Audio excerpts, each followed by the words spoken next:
We are live, and hello everybody out there, and welcome back to a Lancer. We are on episode 7, a whole week's worth of episodes if you're watching one per day. I'm Calvin, and I will be your host and GM for this Lancer miniseries slash campaign on the Untold Stories Project channel. Lancer is a Mud and Lasers mech RPG set in the far future where mechs and mech pilots are part of life and the stuff of legends. Lancers, like our heroes, stand out among pilots as the best of the best, whose actions can have consequences on themselves, on others, and all the worlds that they live in. Of course, since we are streaming this game, we appreciate all the follows and subs on Twitch as well as on YouTube. If you follow or subscribe to the channel, you can give an accuracy bonus to the player and pilot of your choice that they can use for a role in the game. It was very critical last episode, because I almost blew up someone's mech. But we're getting into Chapter 2, so all the gloves come off. If someone gets blown up, then they get blown up. But fortunately, you'll be fine. No one's exploding today. Well, no one we like. Speaking of not exploding our players, let's go ahead and introduce tonight's players. So players, you can go ahead and introduce yourselves, the character you'll be playing tonight, and answer the question of the day, which I thought of ahead of time for the first time ever. What is your character's ideal vacation? And I'm just going to start with Deuce, who usually comes up with the question of the week. oh man. Howdy, everybody. I'm the Deuce. I am the four-leaf clover to Kevin's Blarney Stone of the Untold Stories Project. I'm so happy you could join us on St. Calvin's Day. As we all know, it is the day to commemorate St. Calvin cleaning out the Robotex from the Green Isle system. It was a beautiful thing. We all appreciate that so much. Yeah, I'll be playing good old Wade, otherwise known as Redneck, and his best girl, Jezebel, his favorite little mech. And to answer the question of the day, since we actually have one, somewhere quiet, somewhere far, far away, somewhere with food. You know, all the little things that we don't get instead of this metal hellhole we call home. But yeah. So speaking of metal hellhole we call home, let's check the vents for Wiki. Go Wiki go.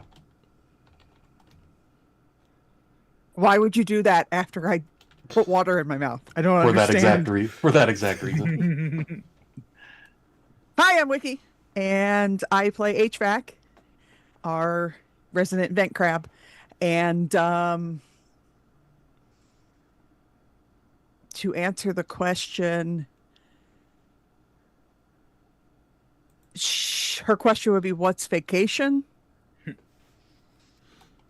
That's probably fair. Can I just go hang out in my vents for a while and nobody will fucking bother me or break my tools or come wandering through my vents like some kind of freak?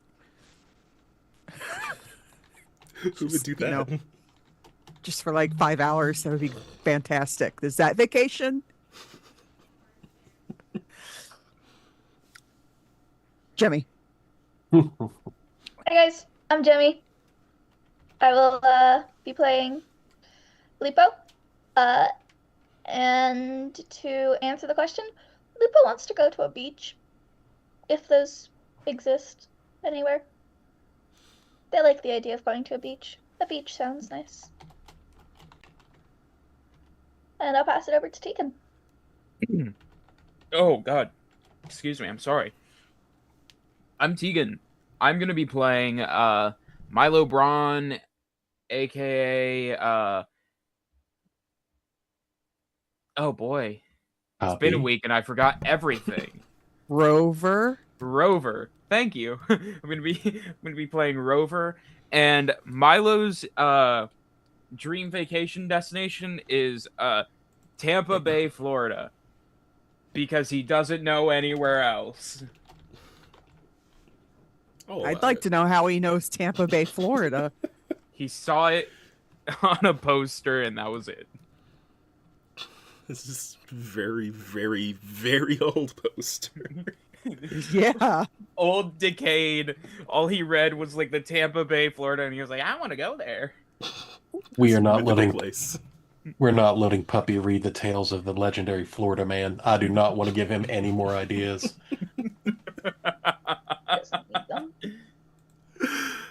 Oh, I'm pretty alright. sure that Florida man is an ancestor.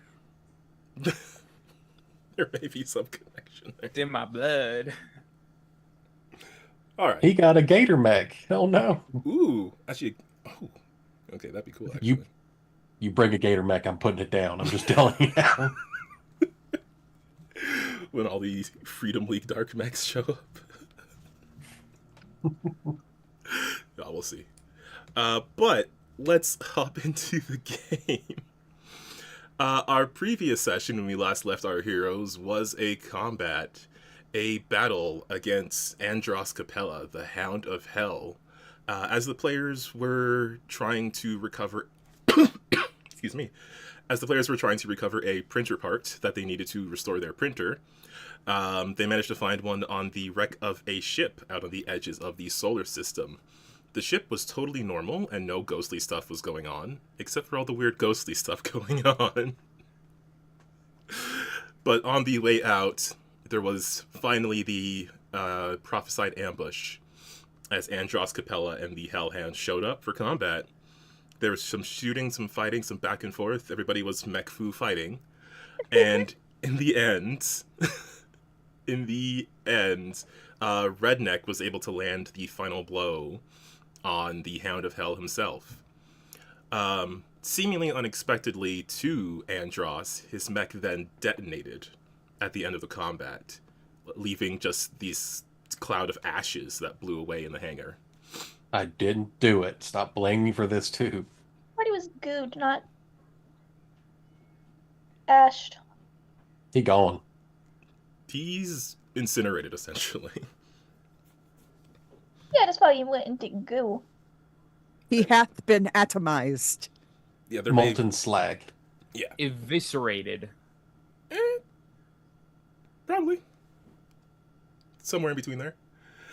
Either way, all that's left of Andros Capella is just this one black smear in the hangar of this ship. The Tachyon, a ship that seemed to have come from the future, if its records are to be believed. After our Lancer crew escaped the ship, it activated its engines and off in the distance just detonated in a big ball of light. And we return to our heroes on the way back home. Now, you do have relative 2 weeks of travel time to yourselves on the way back. Is there anything you want to do in that time as you're sort of recovering from this journey? Nap. Sleep. So much sleep. I nearly died. You can certainly get in a quick snoozle if you like. Quick. You can get in a long snoozle too. Oh yeah. I'm gonna slightly fall on this grenade and guide. We're gonna sit down with Switch and review his footage. We're gonna do this up proper. Okay. So yeah. Oh, I thought a lot of it had already gone out live. We told him not to send the last fight live because we didn't know exactly what was going to happen there. So we can at least edit that one before it goes up and take out the parts we don't want. You did tell them that. Yeah, I was Okay, under the listen. impression that was going out live. That's why I did the whole yeehaw thing at the end. I thought I said not to live stream it, just that then we wouldn't give away everything about where we were. Well, we got like 2 weeks. Let's see how this plays out. Switch. Again, I made the assumption that it went out live. We're going to figure out what That's he's a about to reasonable tell us. assumption. So yeah, you're able to. I mean, not you don't have to find Switch. They're on the. Everybody's on the. It's on a the small ship. Yeah. He can't run that far. Yeah. He wants to play Monopoly. So I guess if Wade's looking for Switch, Switch is just like, yeah, what's up? Hey, that was Mhm. freaking awesome, by the way. You know, other than like all the weird stuff that was going on there, my cameras got all fuzzy for a bit, but and then there was the part where the Hellhounds were shooting at us. Glad Siren you're was all right. awesome. She absolutely is. Yeah.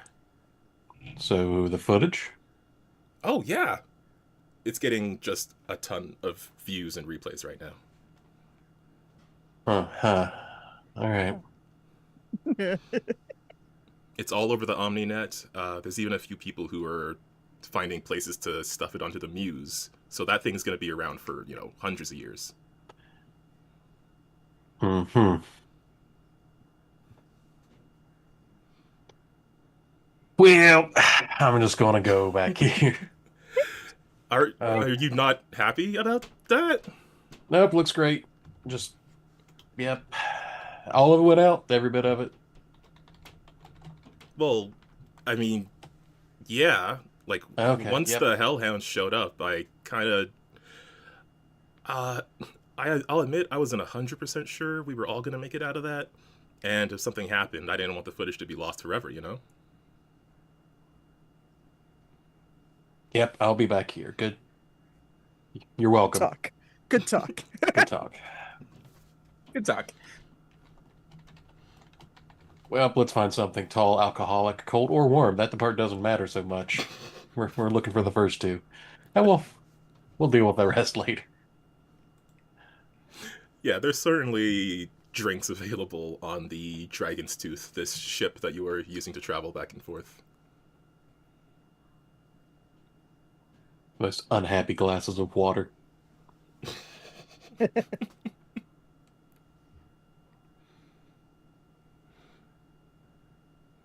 Is there any other specific stuff that you want to cover on the course of this journée?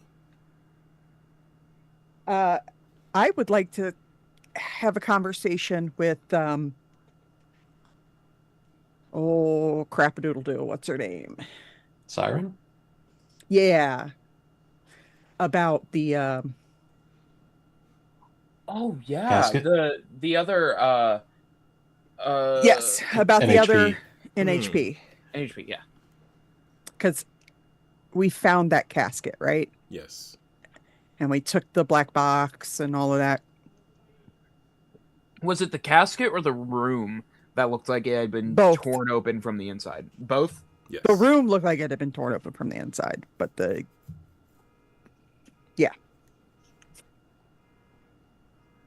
Mm.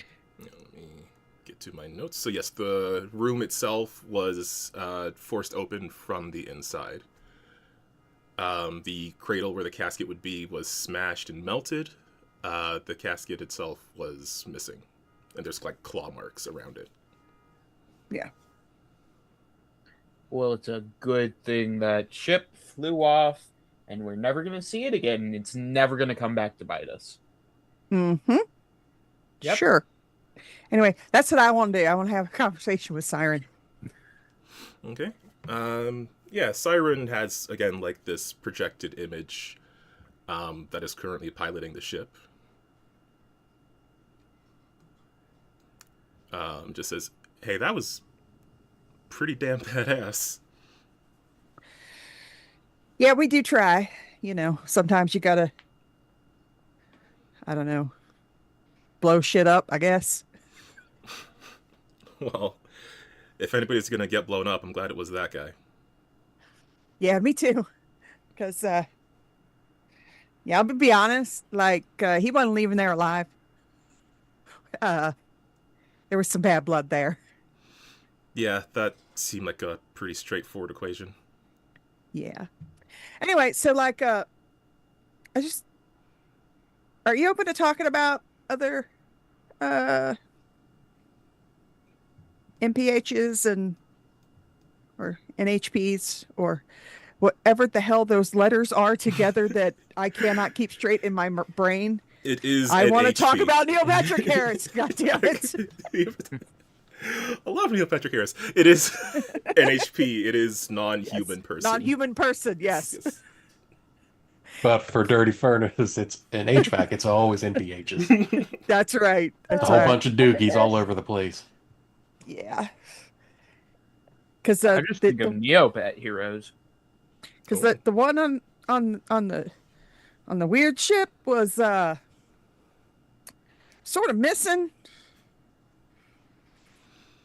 Missing as in wasn't there, and Missing as in wasn't where they was supposed to be or where they would have been. Like,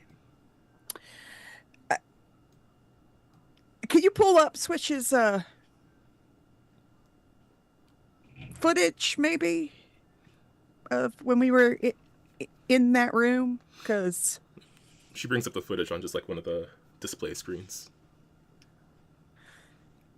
yeah, see, so like very much not there, but like I also feel like it was there, like in the ship being weird. If like if you traveled through time but you was already a little loopy, like you've been here too long as yourself, and then you get all the tachyons from traveling through time, what would happen to you? Probably nothing good. If this NHP was just sitting there for who knows how long, then they probably didn't go through a cycle anytime recently.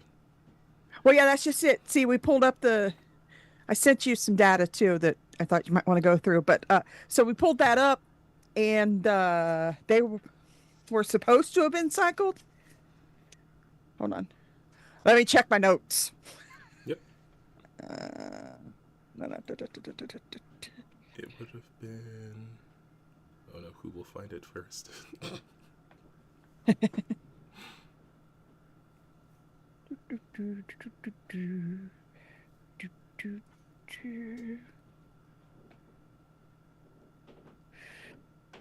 Where is it? About 2 pages over. If it is, you're going to be freaked out. It's going to work. It's going to be amazing. It's not. Oh, for another page. There's somewhere in the multiverse where that was true.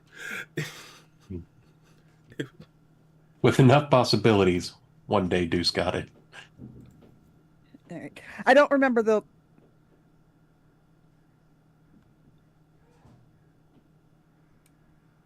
I'll be darned. 2 pages. I don't remember the exact wording, but or the exact timing, but it was that before they left, the NHP was acting a little weird, and the captain wanted it put in a request that it should be Should have been cycled, and then it just never happened. Yep. Yeah, that is the case. And Siren, looking at that, would just say, well, if that's the case, and then they went through whatever this time travel thing they're talking about is, assuming that's true and not just some miswired clocks, then yeah, I can see that being a bit traumatizing. But like, okay, let's say you were on that ship and you were its NHP, and all of that happened, and something happened to all your people that were with you, because like they was also gone, and like, did we find bodies on the ship? I don't remember actually finding bodies on the ship. If I remember correctly, it was just like eerily empty. Yeah, it was like a ghost ship. Only security drones that I remember. Yeah. So like something happened to your people, and they just gone. Where would you go? Where would I Could you go somewhere? Or would you be like stuck? And you can see Siren like take some time to have to think about this. Well, I mean, I just came off of a cycles before we left. I'm trying to comprehend thinking outside my bounds right now, and it's a little hard to do. But if I went through something like that, then somewhere I can hide, somewhere I can rest, maybe. When in NHP, when it... you can see, like, she's hesitant to talk about this as if it's, like... I don't know if embarrassing is the right word, but she's a little uncomfortable with the topic. I don't want to get too personal. I'm just trying to... I'm trying to figure out if I like. So the ship went away. It blew up. It went back to where it came from. Whatever. We don't know. That's a problem for future us, I think. But like, I'm trying to figure out if a potentially not mentally stable NHP could be a problem for us in this time. As in, is it outside of the ship now? Most likely. And as for Yeah. being a problem, given our That's luck, what I- I would say probably. Cool. So, what about what about like stowing away on another ship that was in the area at the time, like this one maybe? Uh, Because the gate's got enough problems. We don't need a mentally unwell future NHP. My vents cannot take that.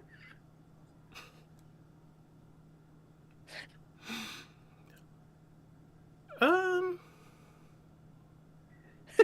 So I was like, oh shit, what? that's a scary thought. Yeah, that. Yeah. Yeah. I'll run a full scan of the ship, and I'll make sure there's nothing on here. In fact, I'll run several. Awesome. But most likely, it's probable the NHP that was there already left. If they went through some sort of cascade, they would... Look, there's... Normally, I'm not supposed to think about this sort of thing, but... For NHPs to work with people, you have to be able to think like people. And I like thinking like people. I like talking to all of you and being able to have a normal conversation based on what you perceive as reality, because your reality has my favorite video games. But if someone were to go outside of that, then it could have some sort of impact on not just themselves, but time and space and reality around them. Right. So it's possible if this NHP cascaded entirely and broke out of whatever storage it was in, it might be fully mobile on its own. And whatever was left behind there is just someone thinking out of reality. I just had another slightly upsetting thought, actually. Oh, I can do take you- more. Do you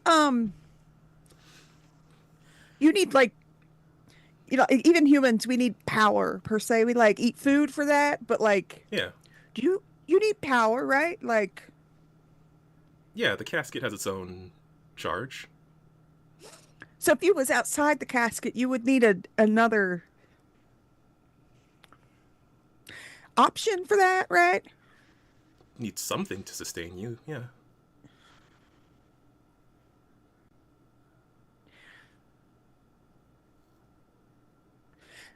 So when we were, this is me, not HVAC now. Yes. There was a notation of weirdness going on in the atmosphere of that planet, of Yes. like power and signals and whatnot being sort of siphoned Yeah, there was... by something in the atmosphere. Yeah, the planet Chameleon has sort of this interference within it. Cool. So like, could you just like become an atmosphere for like a real big planet that does weird shit to, you know, stuff with power? Where you Become just an sort of atmosphere, I don't think so, but affect or one. hide in one? Sure, I mean, if this particular NHP messed with this ship enough that it was just weird when you were inside there. It was real weird. Yeah. What, you think they're still back there somewhere? Maybe that's my concern, is that like that's gonna be a problem. And I don't know, like, I don't know. We're badass and all that, but I don't know if we are deal with not mentally stable future NHP kind of badass. Yeah, you guys probably couldn't take me in a fight, so a Yeah. me who had no bounds to your conceptions of reality and causality, probably even worse. Yeah, that was my general. Yeah, yeah. So Should I'm gonna I leave you with that, and should I'm I gonna go tell? have an existential crisis if that's all right with everybody. Oh no, go have your crisis first, of course. But do Hey, you want me to? Siren, you want to play some games? Oh, I do actually. Yes. Should I tell Jerry about this, or are you going to let him know? You know what? It might make a little more sense coming from you. Like you might be able to put it in words that aren't just but if and if you know what I mean. The siren hologram nods. So yeah, maybe you could do that. And then he can decide who else needs to know about it. Because it sounds like above my pay grade kind of needing to know.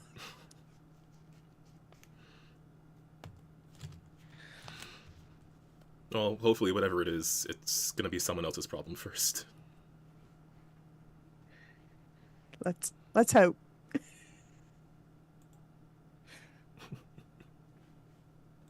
Okay, about that existential crisis, I'm going to go do that right now. And then I will just wander off. Cool. What's wrong with her? Is that you asking Siren? She wake up on the wrong side of the. Do we have we have beds in here, right? Yeah, we you have got beds beds. in here. I've been sleeping in fire hydrants, so Just had a conversation about everything that went down on the Tachyon. Are you okay? I heard you almost got blown up. I've mentally blocked it out of my mind, so it's not affecting me. He cycled himself. You're right. Oh, a human cycle. Don't see one of those very often. If I don't think about it, I can't be upset about it. Horrible idea, but okay. Surprisingly relatable. That's what I do with most things that scare me. I just stop thinking about it, and then it's out there. Anyways, you want to play some games? Siren already has FleetCom 5014 loaded up. Sorry, I just choked on my drink. How excited he was. Okay. Was there anything for Lupo as well, or are you just chilling on this journey home? I mean, it's mostly if someone comes to Lupo, they'll talk, but Lupo's kind of just chilling. I mean, I'm gonna reach out to everyone when we're like a day out from Hell's Gate. Nothing big, just get on the comms and HVAC puppy Lupo, come down to the mess hall. And I'll scrounge up whatever decent food's left, whatever decent alcohol's left. I'll slap it together into a decent meal for the four of us and just sit down with the group. Go, look, we're not speech people. We don't do that kind of thing, but we are the problem children of Hell's Gate, and damn it if I'm not proud to at least work with all of you. And good job. Go us, right? Yeah. Go us. Also, I don't think that. Well, I'll kind of side eye Puppy. my. Yeah, I'll kind of side eye Puppy for a second, and then go. I don't really think calling us the problem children is fair. I think it's fair. I mean, I feel like we solved just about as many problems as we. No, we solve more problems than we cause. Someone hadn't fallen on the printer. Huh? Either someone way. Yeah. Hadn't fallen on the printer. Don't Wouldn't you do be it, fixing this Puppy. problem. Don't you look at me, Puppy. I know you're looking at me, Puppy. Stop it. I'm looking over there, and I know you are. But Milo, regard- you know, Puppy. Milo, you know we all know you did that, right? You know that, right?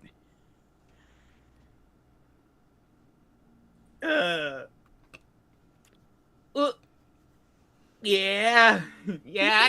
Okay. I kind of knew. We Yeah, I we knew. went along with the You bit. you but you do understand that you ain't a good liar, right? You know that? Oh, I know. I'm a horrible liar. That's why Okay. I don't lie. I say it because it somewhat alleviates the tension of it, but I know that you know that I know that you know I'm lying. do you? I do. That's all right, puppy. We glad to have you around too. Give him the old hug, like the one-armed hug. Just for the record, you know that literally everybody on the station also knows. Yeah, Okay. Just yeah. checking. Just checking. Thing is, I'm actually somewhat amazed with how little flack I've really caught for it. That's I mean, I get I was a trying to be couple nice. glances, but I feel I really escaped some real backlash for that, and I'm incredibly thankful for it. Well, that's why they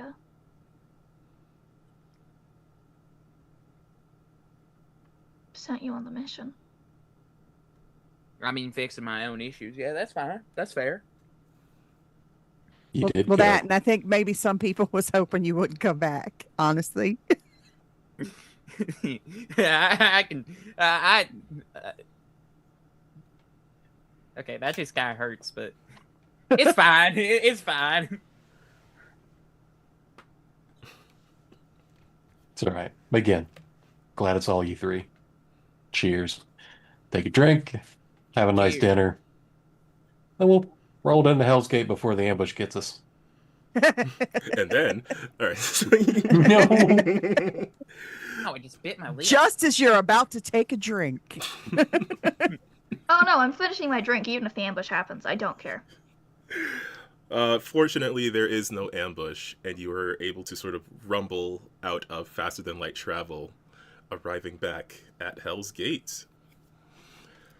Landing in the docking bay, you can already hear a smattering of cheers for your arrival as you land.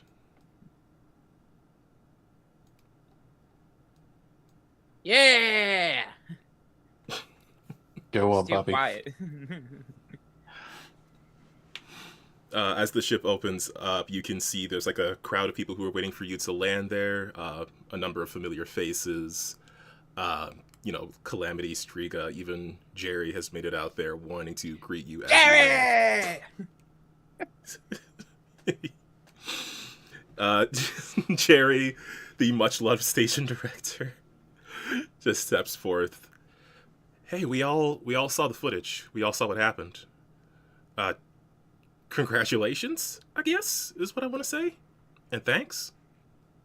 That's the one. We got the part. Even better. Got the part? For what? I didn't Oh know my we were God. auditioning. The machine part. Oh! Oh, okay. Oh, I see. So you will tell me to be nicer to him, and then Meanwhile, Chief MacArthur and a crew of the mechanics of the station are already on the moment you landed, we're instantly getting that part and getting it to the printer. Chief MacArthur, who has maybe been a bit tense with you whenever she sees you, does give you just this nod of recognition as she moves by. Yeah. Look at puppy. I'll try not to break this one.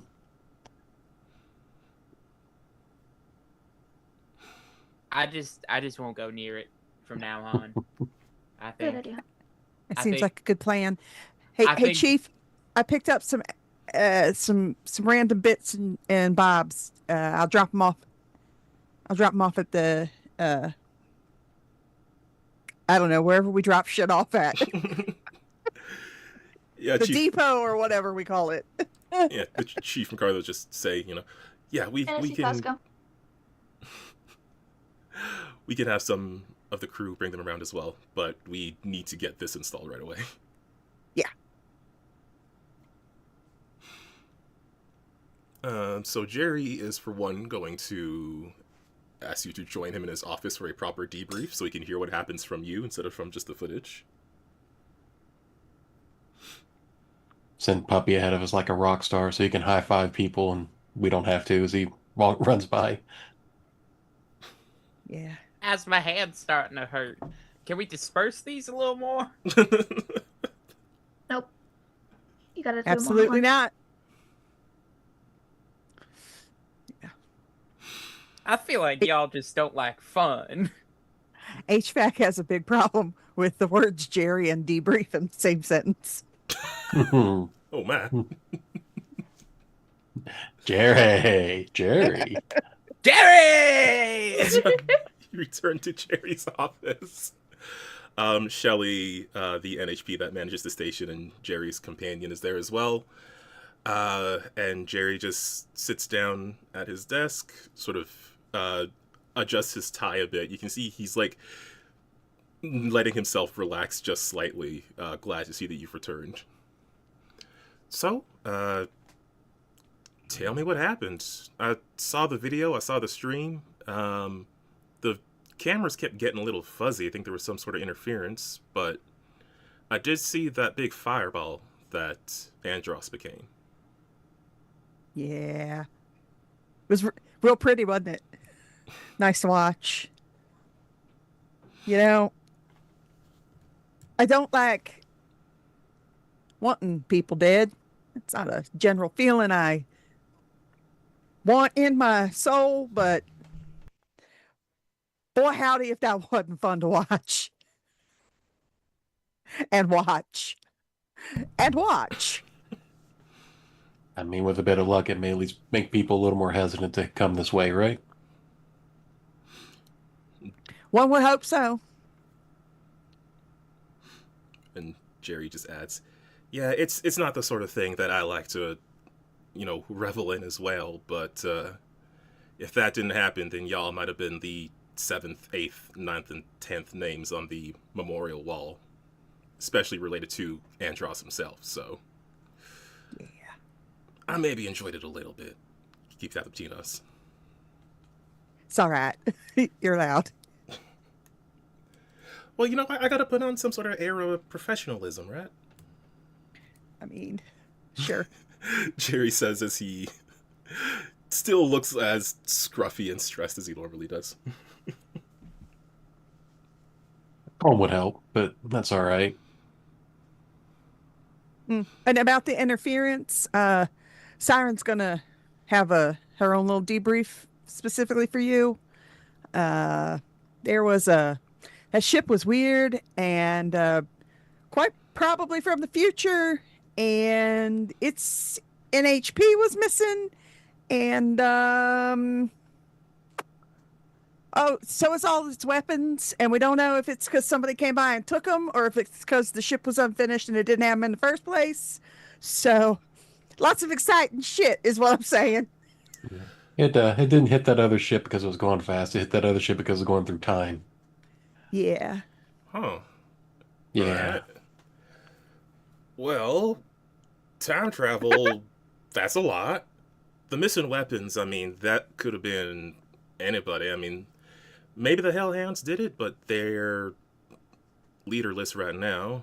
A number of the other smaller pirate gangs could have done it, but none of them were as big a threat. But we'll do what we can, and I'll see what Siren has to say about this. As far as the weapons go, if they were on because the ship kind of seemed a little unfinished, so I'm kind of hoping that they weren't there because they just weren't there yet. But if anything was taken, I have a sinking suspicion that it'd be whoever had hired Andros to find whatever it was he was looking for. It was some the Round it up. conglomeration people. What is it? It's not. Wasn't it like a number? The 4 or something?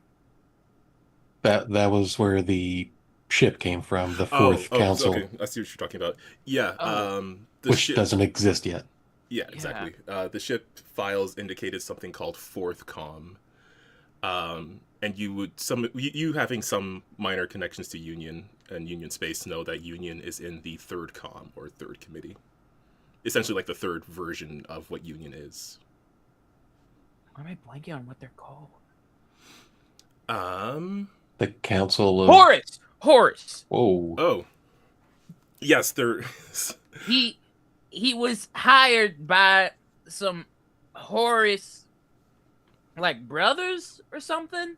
They were like brothers, and then they had this rival group that weren't happy with them, so they were doing stuff to mess up their business there. Okay, no, I see what you're talking about. So Signal Drivetrain. Yeah. Drivetrain. Where did I have that? Signal, the cool guy you fought, and Drivetrain are Yes. both members of Horus. And Drivetrain had been hired to find something out in the Calliope system. Yeah, hired by somebody called the Client. We don't Yes. know who that is what I'm saying. Never mind then. No, you did good, you- puppy. Andros did mention, rather briefly before being cursed. Before he done did explode. Before he was dust. He did mention, The I cult. forget the exact phrasing that it had been at the time, but it was essentially just like, once you're out of the way, I can give the old man this pile of junk. Yeah.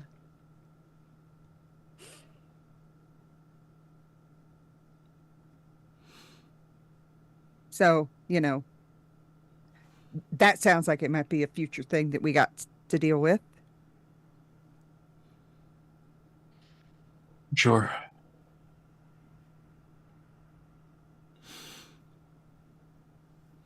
But Jerry will just say, well, I'd say you've all earned a few days off. Not too many days, because we do still need hands doing work around here, especially once we start getting things printed, then they need installing and stuff. But you've certainly earned some vacation time, so take some time for yourself, try to relax as much as you can, and if anything comes up, I'll let y'all know immediately. Us? Vacation? 4 hours in a vent unmolested for HVAC. All right. As close to a vacation as you can manage. And with your Take it. success in taking down Andros, the station stability increases. Huzzah! Yeah. Ooh-wee. Good thing.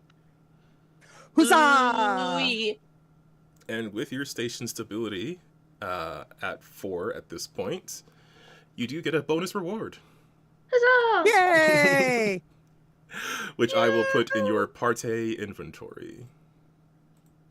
Or in your party reserves, I should say. It's a bread maker. And a hot plate. Bread makers. Oh, And a hot plate. convection. It is a care package from Jerry. Aw. So it's some currency for the Icebreaker Station, which is a station in the Calliope system that's sort of like like Vegas as a space station. There's some backstage passes, there's a case of champagne, there's a scrawled note containing passphrases to several of the niche interest clubs, and VIP tickets to the next championship mech bout. Ooh! Niche interests, you say? I'm not asking. Oh, you don't need to ask. I heard the way he said it. Oh, we all heard it. Yeah, it's for people who like Wonder Bread. Wait, how am I? That's a pre-stream conversation. Yeah. All right. That's a callback on a thing that made me take off my headphones. Regardless, you do if you are on the icebreaker and not in danger, you can take a downtime action. That makes sense for the situation. They have a train club, like train model building. Okay. We said niche interests, not special interests. It's a bit of both. You do also Jerry is also able to sign some forms and get you the resources you need to advance to license level 1. Woohoo! So the sheets aren't inside of Foundry yet, but again, if we need to roll anything, you do have your CompCon sheets. Explosive Vance, here I come. More importantly, you can all do a full repair on your mech now that the printers are running again. Yay! Yay! There's my girl.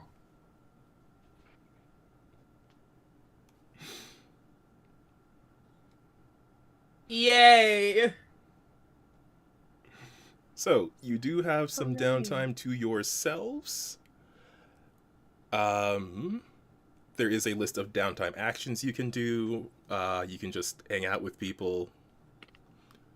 Whatever seems to float your space boat.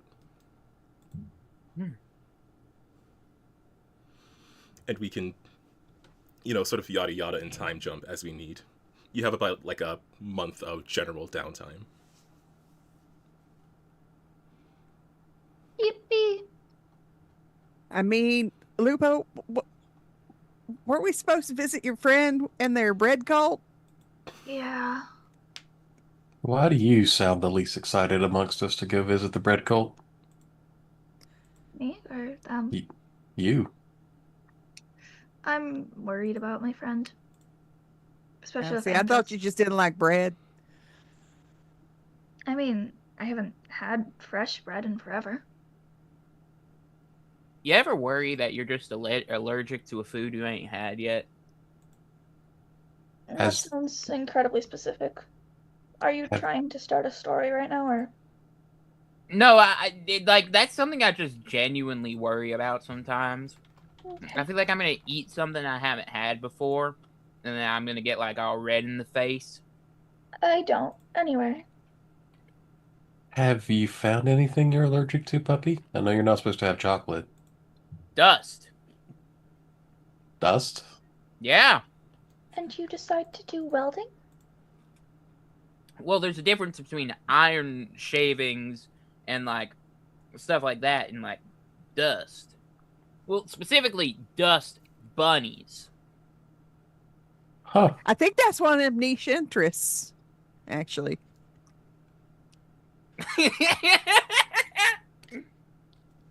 No. Now I know why you keep your mech so clean. Alright. I also just like taking care of fire hydrant. That's fair. I don't know how to... Well, Lupo, you tell us when you want to go. We'll be ready. I want to say hi to some people. Sorry, I'm just worried. Yeah, I get it. And I'll have to get Spin on board too, because Spin? No, that's not there. Which?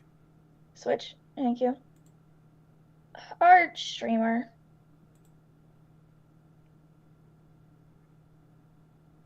I mean, I think at this point he owes us one, so I don't think it's going to have that much trouble.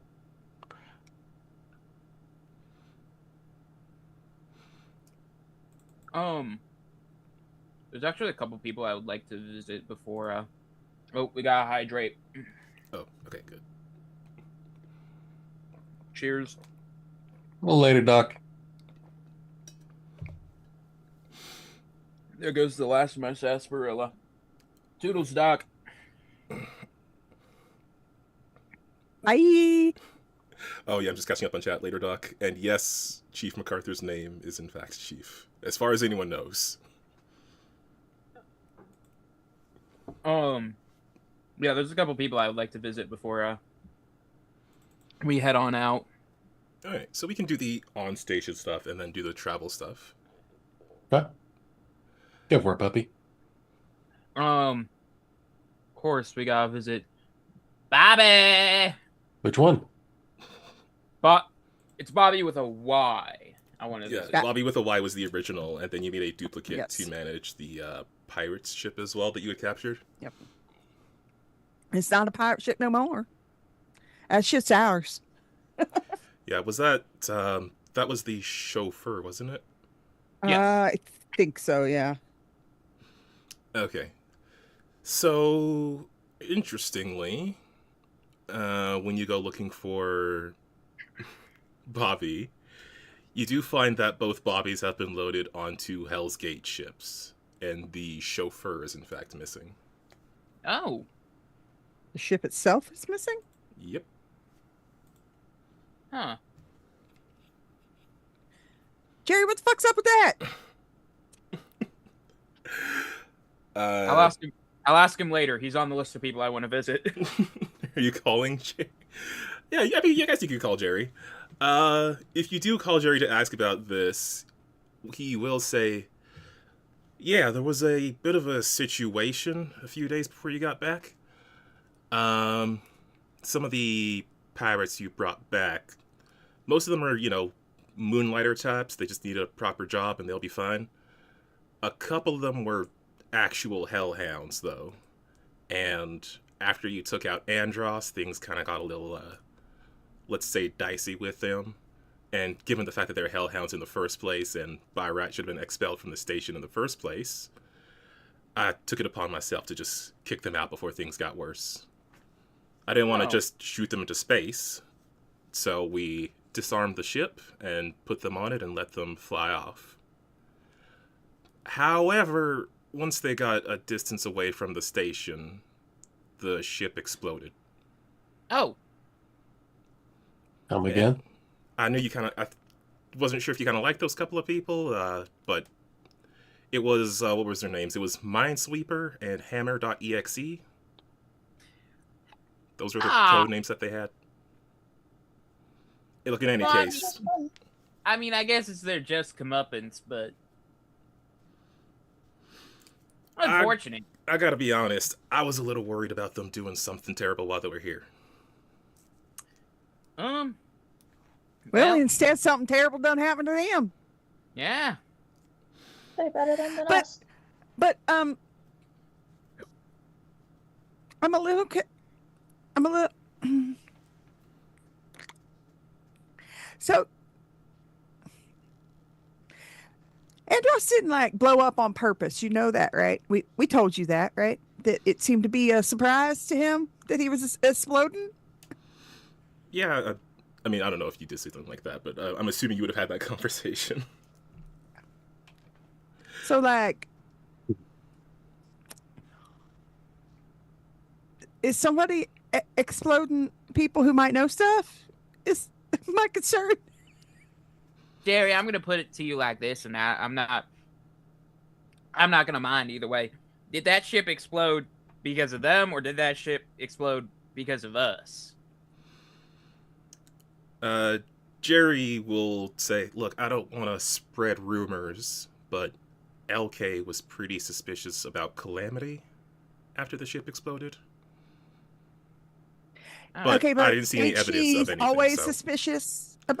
Also That's not that. a yeah, that's not a new thing. So I mean, Yeah, it didn't really seem like anything worth pursuing without evidence. Well, yeah. the thing being is, if they didn't blow themselves up, that seems silly. We didn't shoot them down because you would tell us. So someone blew them up, friendly or not friendly, but we don't know who. So somebody has access to explosives and the ability to explode things, and we don't know who. yeah, that's kind of where I was going with that. I got you, HVAC. It- Thanks. It is a concern, yes. Okay. But without anything else to go on, as far as we know, it was just two hellhounds getting blown up. Yeah. That's a little weird though. Cause Well, also considering the Well- folk on the ship, well, it was the hammer and Minesweeper, and no offense to them, and I mean this in the nicest way possible. I'm not entirely sure if they were 200% capable of flying that ship. Oh, okay. I mean, the ship probably could have flown itself. It's kind of what ships do. They took Bobby off, didn't they? Yeah, they did take your Bobby copy out of the ship. But, I mean, I'm sure they could have managed. I mean, it's possible they blew themselves up. That'd be preferable than another mystery. I'll keep an eye out. You know, I feel like we're getting a little ahead of ourselves. Sure. Okay. So what I was trying to say was, it'd be interesting if it was that they got blowed up by, I don't know, the client or whatever. Scary, yes, but interesting because, like, they could have done that at any time, and they waited until they were clear of the station to do it. Yeah. So Actually, on that line of thought, how did they explode? Was it just like regular combustion explosion, or like evisceration explosion? From what we saw of it, something happened within the engines, causing them to detonate, caused a chain reaction through the rest of the craft. Okay, so that's like combustion, like Sabotage. something exploded. Ooh, that's a little more worrying, yeah. Well, if it'll make you feel better, I'll have the rest of the militia go over our ships before they head out anywhere. To make sure everything's working properly. probably a good plan, honestly, just in general. Yeah. Yeah. Yeah, with the printer, we're getting new parts in, so I'll make sure that's part of the process. Sounds good. You're the Anyways. best, Jerry. Well, You're the best, Jerry. it's only because I've got people like you to help. I want to go talk to Bobby. I want to see what he's done while we were away. Hey, puppy. After Jerry hangs up and it's just us, do me a favor. Yeah. Just for my peace of mind. And I'll look to HVAC like, I need you to hold my hand. I'm going to say something. It makes me feel bad. Puppy, I want you to talk to Calamity and just see if maybe you can find out if she did it or not. I know, No, I was HVAC. gonna I'm ask asking Puppy straight to up. do something, and can't believe I'm doing it. But just find out since you seem to somehow have a relationship with her. Give her a high five if she did. I mean, Yeah. I'm not too. So the thing that makes me on the fence about this is, it's the power of making that decision. If it was her, she gave herself the authority to decide whether or not they should continue on past what we had given them. And so, or what they could have set for themselves. And that makes me worried of, will that become a repeated behavior? Is that like something that after the first time like how we've kind of lost our like fear of these combats, these going in and fighting these people? Will it be the same for her, where she just does it again and again just because it no longer feels as scary? Okay, so two things. The first part, that the original half of that was surprisingly prescient and well thought out for you. Well done. Second part, you almost exploded. I don't know what this "you're not scared of combat" is, but we need to get that fixed real quick. Yeah. Yeah. What what the fuck? That was a lot more worrisome than you probably gave it credit for. I would have felt genuinely bad if something happened to you. You may not believe this, but I worry about you, bud. And I was really. We're going to talk about that another time. You go talk to Bobby. I'm going to figure this out in a minute. You go ahead. Alrighty. Okay. Putting that in the reserves for later on the back burner. HVAC, So- hold my hand. Just hold it. Just hold my hand. HVAC's gonna be like, so we can talk Jerry about getting him therapy, right? I worry about the therapist.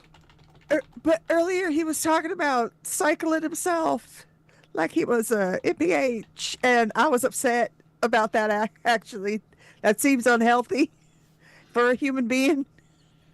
Yeah. Yeah, our special little guy is. But what was that? That was really well thought out at first. Then it went left. There was, I don't know. Oh, we got champagne in that gift box, right? I need something. Oh yeah. Let me join. Not champagne? You go talk to Bobby. We're going in here. Alright. Y'all have fun. Bobby! Bobby! Hi, Bobby. Bobby's very excited. Bobby's just like, hello, friend Rover. Bobby, how you doing? I'm doing well. There was a ship explosion. It was very bright. Other than that, I've been having a good time. That's great to hear. Have you done anything without us? Gotten into any trouble? You know? Since the time you've been gone, Our I have Bobby completed. into getting trouble. Oh, sorry, I missed that. Said, please do not encourage our Bobby into for getting into trouble. Bobby will say, since the time you've been gone, I've completed 2 deliveries of materials. Yay! Ooh, that's great to hear. I remember, Bobby. Do you have cameras on your ship? I do. No. You got any cameras on the outside? Like I do have scanners and systems to analyze the space around me while in flight. but no, like, I don't know, like visual recordings. My outer systems are mostly for radar. Okay. Well, thank you, anyways, Bobby. It is good to see you're alive. Please visit again Hey. soon. I will. Okay.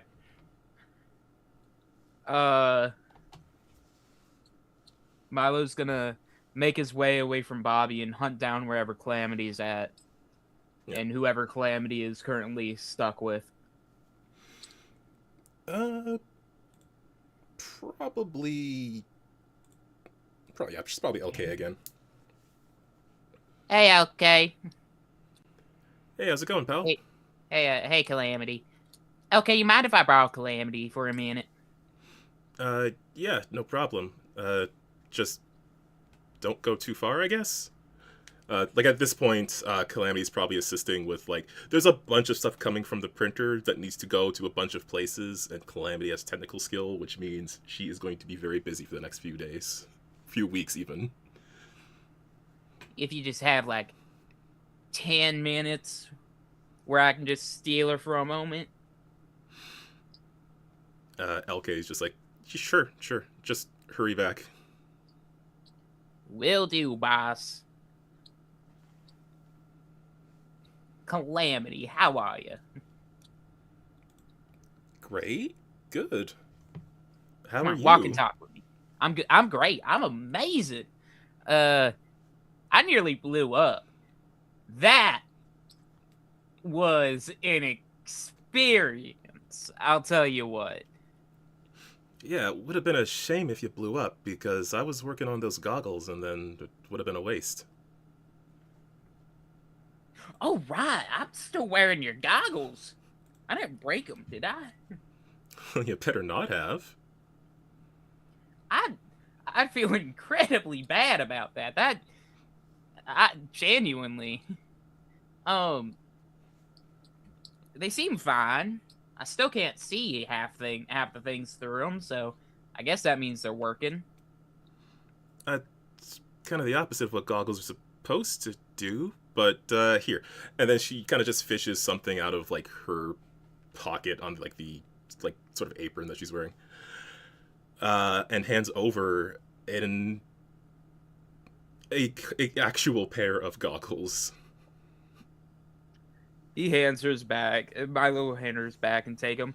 Well, these are mighty fine work. Yeah, I figured you might need something you can actually see through. Why And are the lenses so dark? and you can use them while you're welding.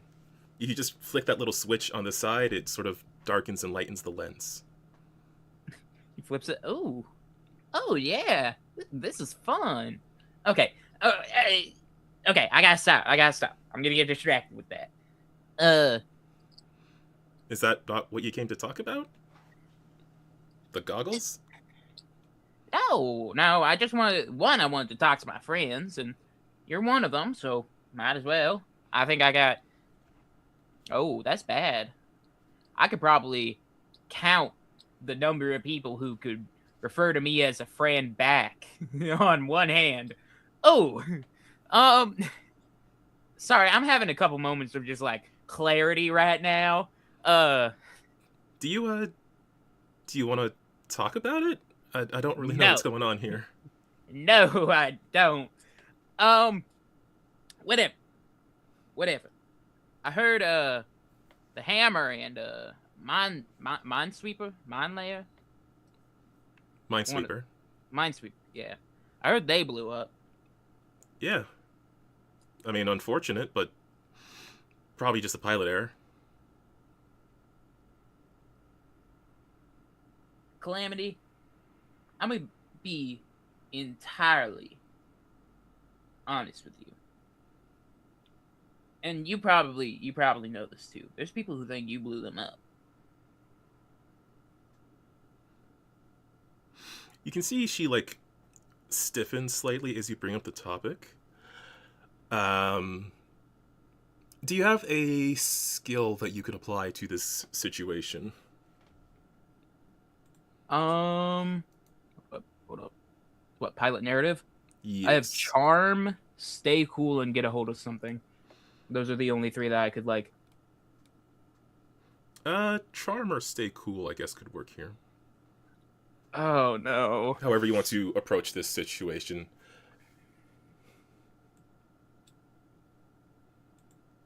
I feel like stay cool might be a little bit better. Because I'm not trying to charm her. I'm trying to like be direct, honest, completely open with her. Okay. You want me to roll for it? Yes, please. Oh. 13. Okay. So, when you bring up that topic, she just says, yeah, I know LK and a bunch of others think that I had something to do with it, because I used to be in the Hellhounds. And, you know how you can only count your friends on one hand? I'm pretty sure I still have less than you around here. But in any case, from what I saw of the explosion, I mean, hell, stuff happens. That was a stolen ship too, right? So Yeah. I'm going to be honest with you. I don't care. I don't care if you did. I don't care if you did not. And I don't think you would purposely put people in danger for any reason that you yourself can justify. And I'm not going to make you say, I'm not going to put you on the spot and make you admit or deny anything. I don't have that right. I don't have that right for anyone. So I'm not going to make you say anything. I just want to be honest with you, and I want you to know that you have my support, and I'm going to be there for you. Right or wrong. Could you make a charm roll for me with accuracy, please? I almost did apply fist to faces. Oh, no. I want you to know that I'm here for you. Bam! Oh my goodness. How charming. I am so not charming. Okay, she will say is, look, the Hellhounds, they're bad guys, alright? They can be maybe a bit funny, a bit quirky sometimes, some of them. But so long as they're part of that gang, trust me, I know for sure, these are all bad guys. So if, something happens and someone goes onto a ship and fiddles with the engines a bit so that when the thrust kicks in, once they're a safe distance away from the station, they begin to accelerate further, and some lines get crossed, some fuel lines are a bit exposed, and it causes a detonation. Like I said, stuff happens. Okay. Thank you, Calamity. Is this, did you, I know you captured those guys, or were they, you seem a little, I don't know. Why are you asking about them, I guess? Just a lot of people were worried about it, and when other people worry, it worries me. And I don't like being worried. I don't like other people worrying. And I don't want things to turn to infighting. Because then, what? We're just down one more person. We're struggling to make more ends meet. There's no good ending to any form of infighting. So, I want there to be some form of, relief. That people can know, I can turn to someone else and be fine.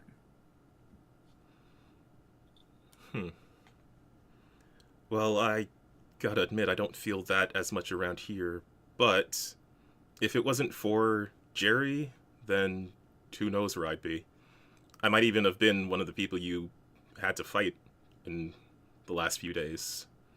So, yeah, I'll do what I can to keep this station safe, even if they aren't the biggest fans of me. But, yeah, I see your point. But hey, the world's a wild place. Anything can happen. I think I've kept you long enough, and I think LK is going to get mad at me, so... Yeah, I gotta get back to work. But hey, let me know how the goggles turn out.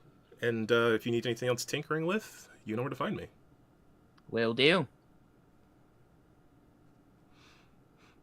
And yeah, she'll give you a smile and then head back to work.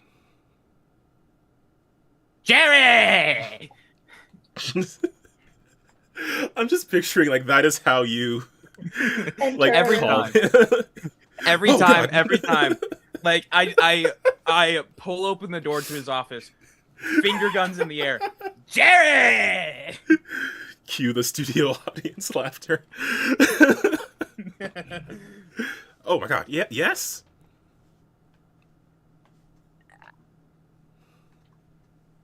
Oh, I don't know how to approach this. I got a serious conversation. It sure sounded like it. I'm going to start this with a question. You ever want someone or have so much faith in someone that it scares you when there's a chance they might not live up to that? Hey guys, he's having a second round of deep thoughts. We need to stop him. Because I'm scared. I'm scared Jerry. I'm I'm very scared. I'm gonna see where this is going. Let's sit tight for a minute. I am scared for himself. He's gonna hurt himself of this thinking. I'm actually very, very scared right now, Jerry. About something specific? I mean, I understand putting your faith in people or putting your faith in institutions and then being let down. But is there something specific you're talking about here, or?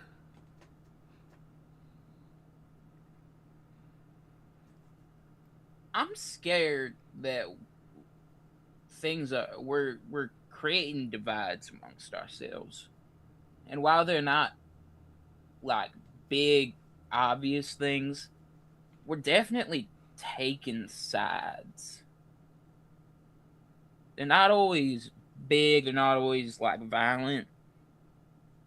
But you could walk past 3 people in this hallway and all 3 of them will look at you differently. And those looks ain't always good.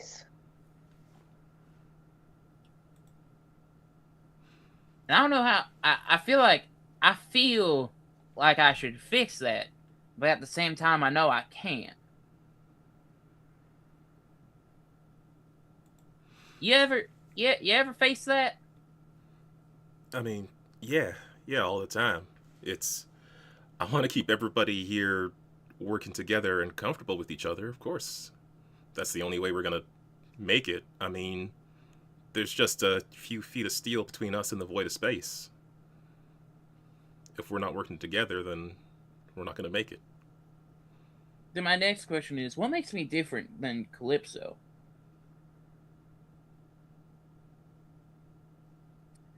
Because ultimately... Sorry, do you mean Calamity, or? Or Calamity, sorry. Calamity. Ultimately, we do a lot of the same thing. We fight, we take. The only difference is the side that we're doing it for. I made a fairly big mistake that caused a lot of issues. And yet I got much more grace and much more leeway than I think Calamity ever would. Well, Calamity spent a lot of time with the Hellhounds. It wasn't until they tried to kill her that she ended up with us, and I gave her the offer to stay, and I'm sure a lot of folks, they just think, they'd rather have her skills with us than with someone else. But I don't know. I saw something in her, and I'm hoping it turns out well. But for most people, the Hounds thing, it's a pretty big sell. Yeah, that's fair. It's just how long until she's worked that off? Because from the way things are looking, I don't think anyone's gonna let her just work that off. That's stuck with her forever. And I feel that's unfair. I'm gonna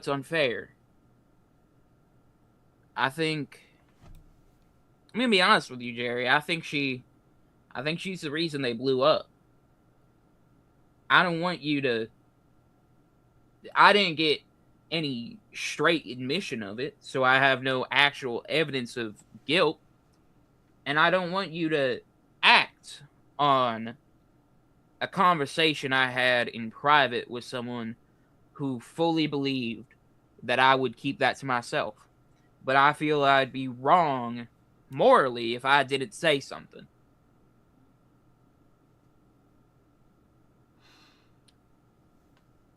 And I've just been thinking, we forgave...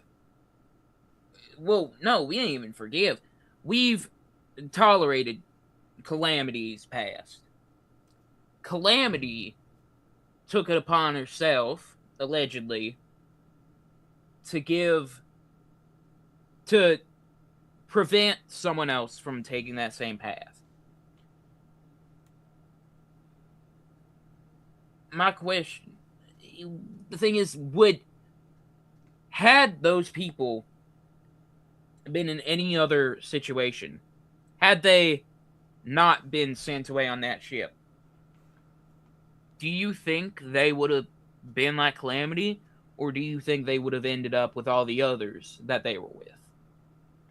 Stuck in a heaping metal slag, rather than out. Instead of being stuck in a heaping slag of metal with all their other buddies, now it's just on some random ship out in the middle of dead space. I really don't know. I'm not sure if I can give you an answer to that you would like.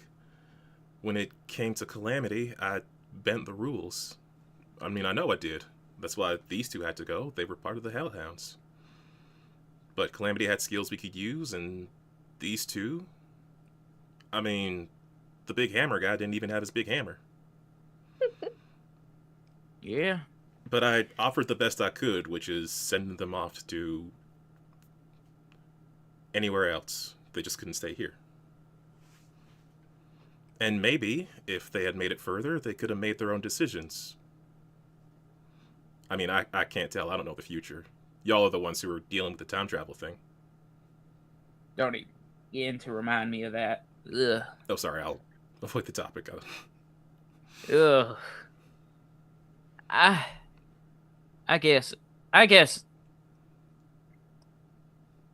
just don't have any. I have a lot of questions that I don't think there's any clean answer for.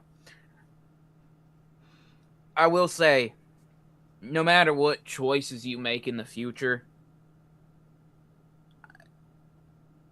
I'll do my best to back you up, but I will be there for Calamity if push comes to shove.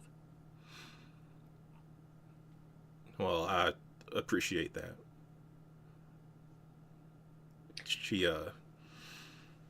You're right that she's done a lot, and I feel like she's earned a place here, and I'm hoping at some point other people feel the same way.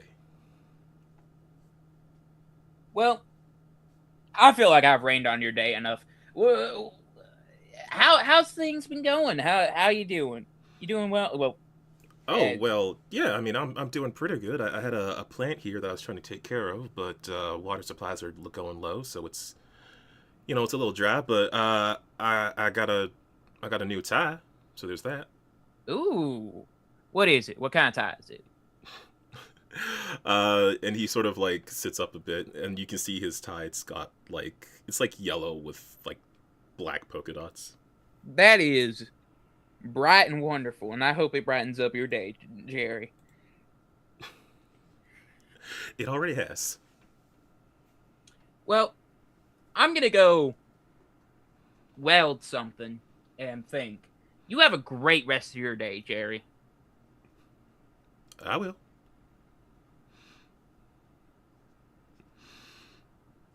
And yeah, Milo's gonna head on out, find something to weld together. Like a vent cover. There's plenty welding Weld to be event done. shut. Make HVAC very angry. HVAC's on mute and doesn't realize. I will literally kill you.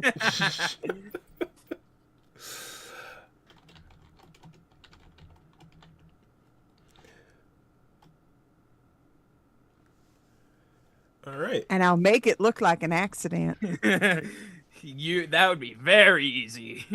Yeah, he fell down some stairs. That makes sense. That tracks. Okay, so is there any other conversations that need to be had on Hell's Gate before we worry about getting off the station for a bit? I got two. So when we first started this thing, we found out that some of the members of the miners union and everything like to slack off a bit and maybe not get to work right away. So yet again, like way back after weeks of getting a little bit of downtime, they're hiding around their little hiding spot. Wade walks in and drags them all back to Tika, unhappily so, but ushers them back to work, and he'll stop in and check in with Tika and give him the looks like things are back to normal. Good. Yes. Yeah.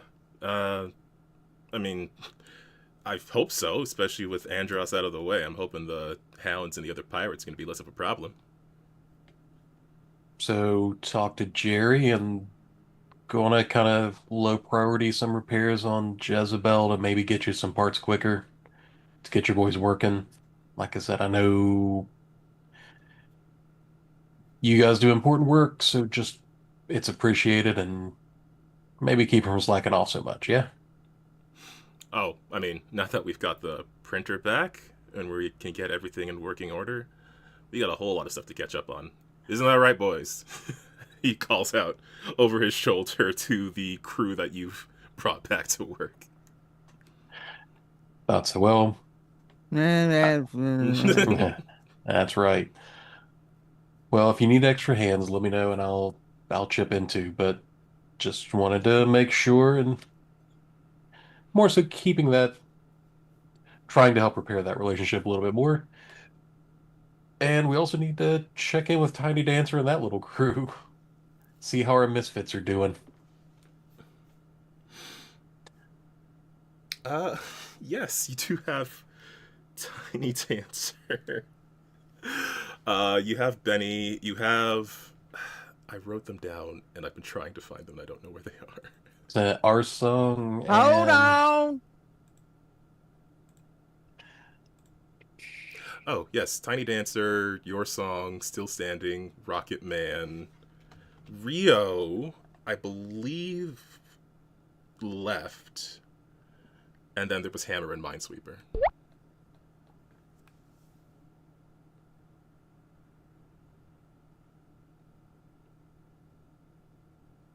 yeah, gonna track them down to check in with them.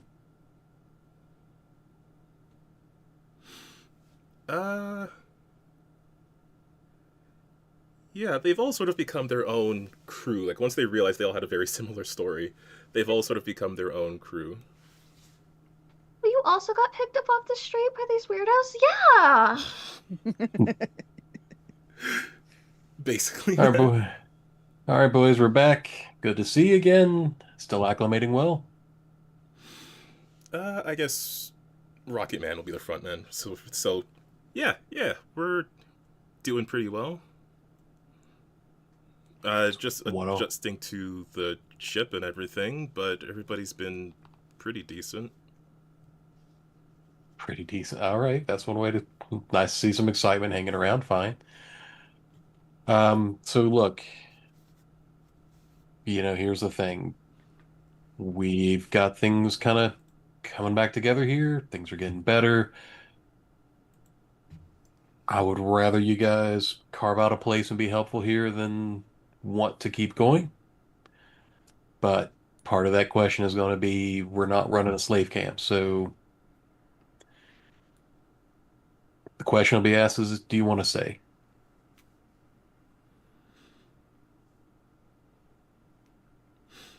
They all sort of like look at each other. It seems like they've had this conversation before. Um, and you know what? Tiny Dancer will speak up and just say, "Yeah, I mean, we were part of crews that robbed people, and now we're here, and the pay is certainly a lot less, but it's also a lot less dangerous." Yeah, you don't have guys like me shooting at you. That's got to be an improvement, right? Yeah, no, I saw that video.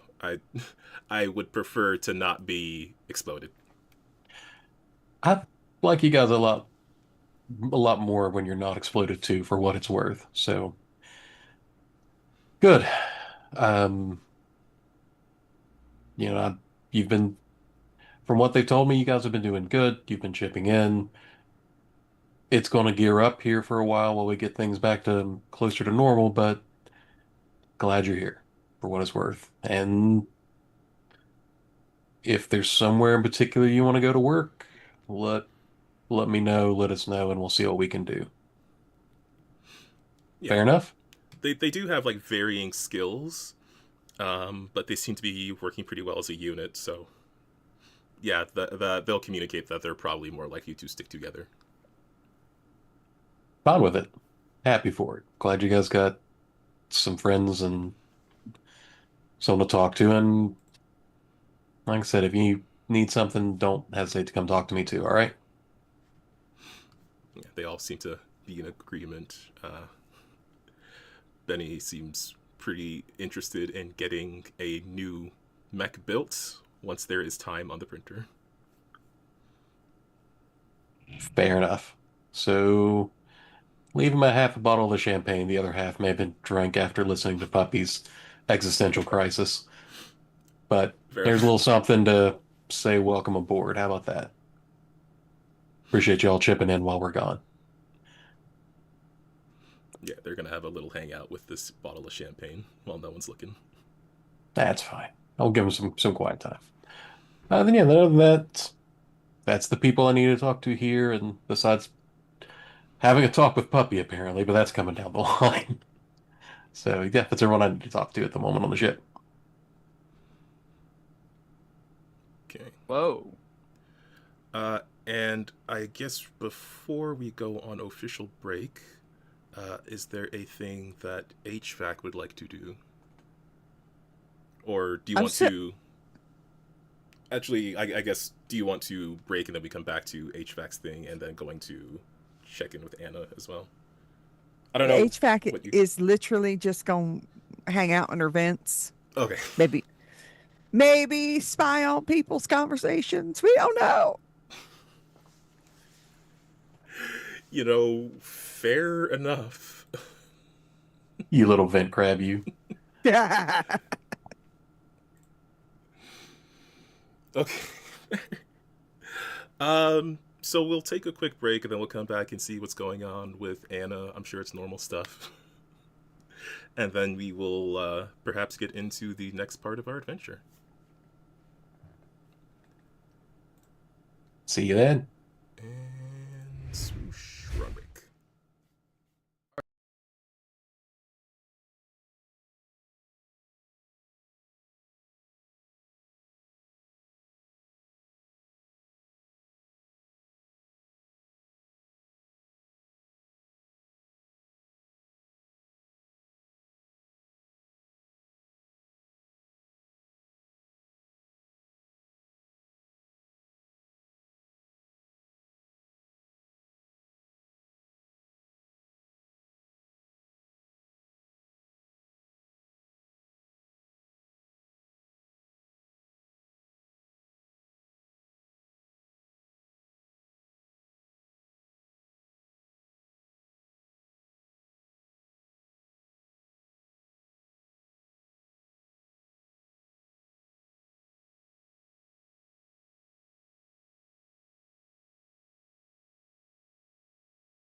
And we have returned. Welcome back, everybody, to Lancer.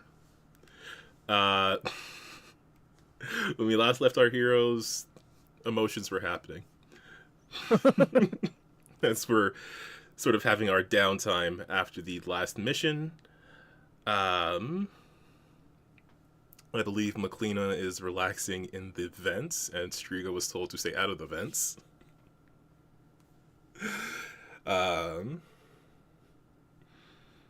So, I guess the next thing to deal with would be Anastasia, Lupo's friend, who has become chummy with the faith of the One. The one plumed in golden flame. Oh, he said it. You learned the name last session. Roll credits. Roll credits. Hey, that's the name of the thing. Yeah. Don't worry, it doesn't mean anything. So I guess I would ask, does Lupo intend to physically fly to Oh yeah. Anna's location? Okay. There is a note on travel in Calliope. Trip. I must reference myself. So it'll take you 5 days to get there, Mhm. and then just 5 days back, Gotcha. which you can certainly do. Anna did ask, after finding out you were friends with Switch. Yes, to bring Switch along.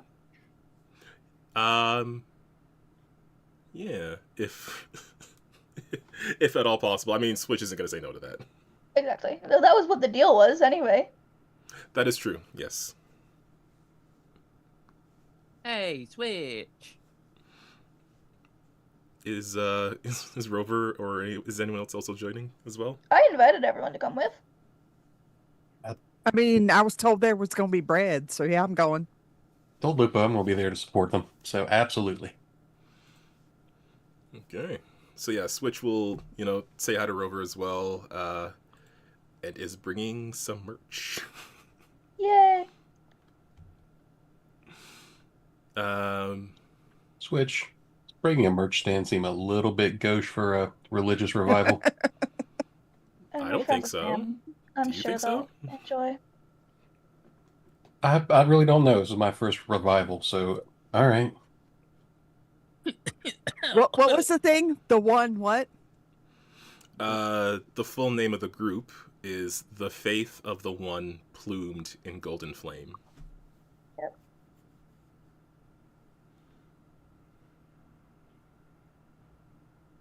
I don't know anything about it. I'm just there to make sure she's alright.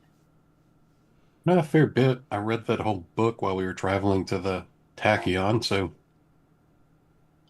it's a thing. It's a real page turner. Place that. And. Oh, I can only remember his last name as like Crapola or something. Andreas? Andros Capella. Andros Capella. Andros. This is the place that Andros grew up, ain't it? Because he said something about it. I wonder if anyone who knew him before him being as he is, or before he got eviscerated, and before he became like #1 man wanted dead. Think you mean immolated? Same thing. All the same. Tomato, tomato. No. To clarify, Andros himself is from Hell's Gate. Hell's Gate. Okay. Yeah, but which is why he called his gang the Hellhounds. Huh. Anastasia is from Furnace City. Love the idea that just occurred to Milo. That is why he called them that. Okay, I am gonna be fully honest. I did slightly misunderstand. I thought he was doing that as like a dig at us, and not because he actually came from Hell's Gate. I It's thought a it bit was of both. It's a bit of both. I I thought he was from Furnace City, which is why he had made a comment about going back to his home planet or his home and getting Oh. rid of all those people. I seem to have misunderstood. He did make a comment about specifically McLeana's father. But other than Yeah. that, I gotta Okay, pay yeah. more attention to like the evil monologues. You're doing fine, puppy. I just keep shooting. you're doing what you're supposed to do. Oh, I'm sorry. Was you talking? Please go on. Pew, pew, pew, pew, pew, pew. Real hard to hear over the gunfire. My mech doesn't have great sound insulation. True. Especially not since the back door got blown out. Well, it is all repaired now. Well, technically, it's been removed entirely. Oh, right. Technically, it's not been removed. It's been filled in with something other than hollow space. But that's beside the point. Yeah. Now we're getting into semantics. That's Yeah. why he had. That's why he had the extended compartment, because he like forgot to put all of the tech in, and he's like, "Oh shit, I should put the tech in." But wait, I got no compartment no more. I just realized that at some point someone may have not noticed that he has put another thermite charge in his mech. That's a different problem to deal with. That's a coming home weight problem, not a leaving weight problem. I've got a stockpile. As long as they're That's useful. a hell's furnace problem. All right, so y'all get on the ship along with Switch and Switch's merch. You're able to assemble upon the Dragon's Tooth and make your way to Furnace City on the planet of Asphodel. Arriving at the planet, you can see the curve of Asphodel up ahead start to flatten as you drop into the atmosphere. The planet already seems to be being covered by this acidic rain as you land down. That sort of like batter the plating and the hull of the Dragon's Tooth. Siren calls into the sort of airspace control of Furnace City, getting guiding vectors in order to land. There's some back and forth, and then you are met with the message of maintain current heading and await further instructions. Welcome to Furnace City. And I'll switch us to Furnace City on our game background. A map or a background. There you go. And for people who know this adventure, we may be here a bit early, but you know, we're hanging out. Nah. We do What's what a we little want. fast track? Yeah. We do what we want. Furnace City itself is a city enclosed within a dome of about 3 kilometers in diameter, with a height of about 1,100 meters. It's just sort of like this place is like built into the surrounding terrain. There's different tiers, different rings, different layers of the city, all sort of contributing to, in the same way that Hell's Gate kind of works together to make a sort of life out in this space station. It's a similar situation here in Furnace City. It is one of the few, if not the only, cities in the long rim of the galaxy.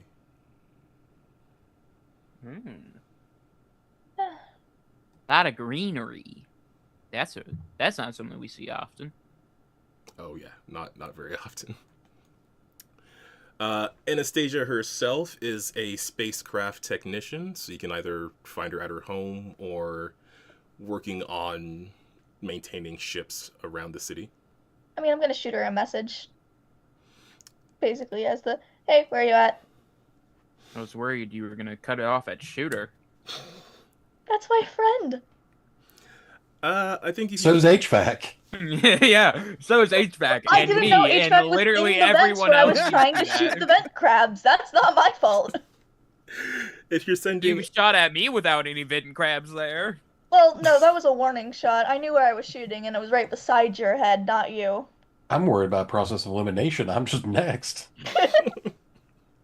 That's how you know you're friends with Lupo. Uh, Look, look, Anastasia's probably almost been shot twice, once or twice by Lupo too, just by startling Lupo. I mean, if you're sending Anna a message, then she Yes. is in fact going to greet you at the port instead. hell yeah. And she's sort of waiting by, I guess, arrivals as much as they exist. And she starts to sign a greeting, and then sees Switch, and then turns into more of a fangirling excitement. Lupo just kind of signs back. Yeah, we can reunite later. Get your fangirl out. And yeah, the two of them will have a conversation. Because as we had established, Switch does know sign language. Not to the same expertise as Anna or Lupo, but Anna doesn't seem to care. Wherever there's like a break in communication, Anna will pull out like a digital slate to write on. Oh right, she's deaf, isn't she? Specifically, she's mute, but not deaf. Same as Lupo. But after a bit of time, Anna will finally pull herself away from this moment and look to Lupo and just say, well, I appreciate all of this, but is this the only reason you came by? I don't know. Why did this at you? We got some time off. Oh, perfect. Then you can spend some of it here. Mhm. How And, have things been? Your bread cult going well? well, it's not a cult, but there is bread. Sure. But they've been nice to me and my family. She'll continue, my mother, father, and my sister, they're all members of it now. Damn. Okay. And the Faith is good people. I mean, Furnace City needs these kinds of people. Yeah. I mean, everyone needs some good people. I just question the integrity of most good. You gotta have a little faith in people. Hence the name. And you do know I work with seeing the worst of the worst, right? You do, and I get that.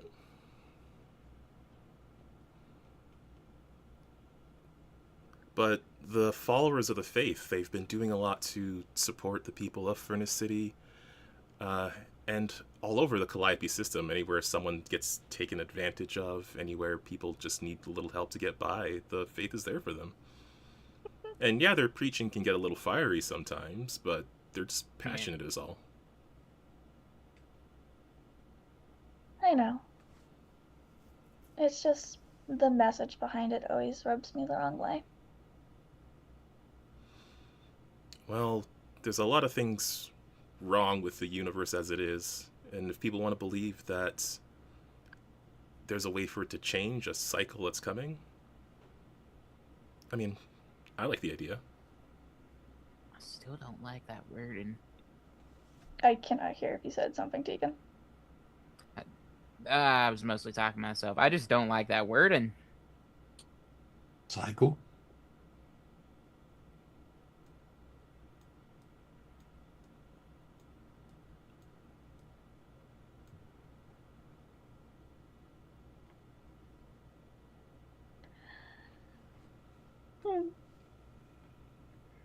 I just. I'm willing to visit once and see what they have to say.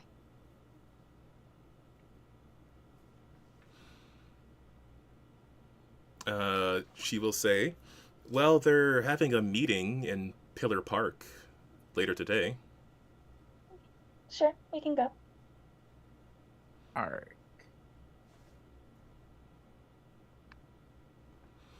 But first, more importantly, since you are here, Yes. we have drinks to catch up on. Yes, we do. And I have friends to introduce you to. Oh yeah, I kind of figured this was Switch's entourage or something. No, these are mine.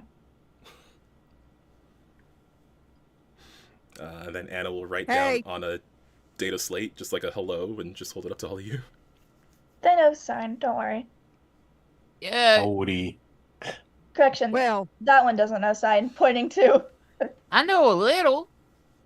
There's He one mostly sign knows that when I'm Lupa swearing at likes him. to show me. The thumbs up? Yeah, we know.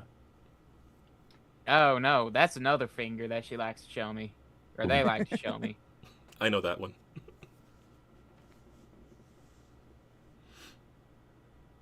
But, no. But yeah. These are my friends. Yeah, friends.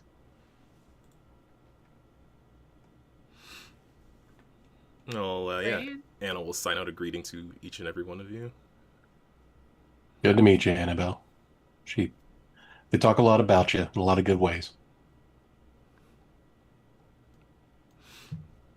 She'll ask, are you all mech pilots too? yeah. Actually, hang on. She likes Switch's stream. Yeah. Yeah, she would know. She knows it's... She knows exactly who all of us are. What Yes, me and HVAC are puppies there. What she would say instead is that I saw the footage of you all taking on the Hellhounds. That was some good work there. Oh man, everyone saw me like shaking in fear. Yep. Oh, that's embarrassing to think about. Yikes. Anna will put a hand on Rover's shoulder and then just sign saying, what we saw were people taking out the man who was behind the strike break of 04. And let me tell you, that's way more important. Well, thank you. That's very kind. Yeah, she'll just grin at that. You can see she's got a very, easy smile. Very friendly. And then Anna will start dragging y'all towards one of the different rings of the city. Specifically to the Rusty Nail pub. Shit, haven't been here in forever. Same person still behind the bar? Absolutely. Nice. There's definitely, a few familiar faces around here. The weird time where this is actually where Lupo's most comfortable. There is... Okay, there are...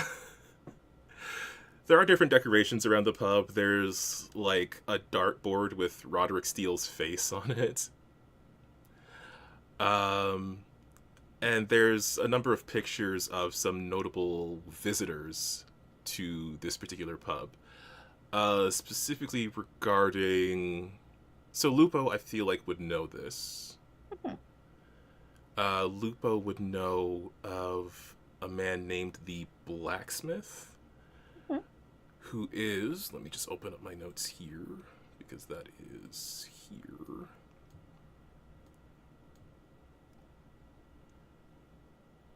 Yeah. So the Blacksmith leads one of the... I mean, they're officially designated as something of a pirate group, but they're more of a labor union that went militant. This particular group is the Burning Forge.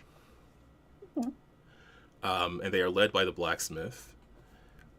This particular pub is very popular with that group, and there are a number of pictures on one of the walls of the very small handful of people who have managed to outdrink the Blacksmith.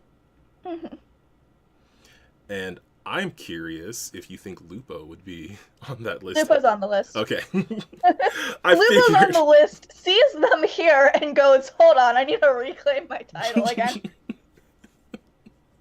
I need to make sure I haven't lost it. Yeah, no, Lupo is definitely still there. What was the name of the group? The Burning Forge.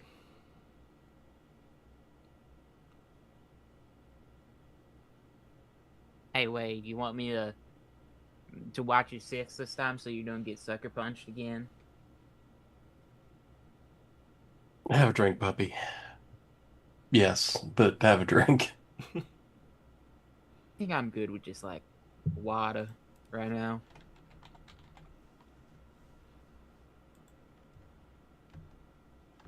You had a rough week, little buddy. Yeah, I think water is the best option for me. I think that's gonna do the best. You don't want to try the blacksmith? I think I would go down after my fourth drink. I'm not a strong drinker. Better than your first. Huh? Better than going down on your first. I'll watch. I'll watch. Alright. HVAC, you want to try?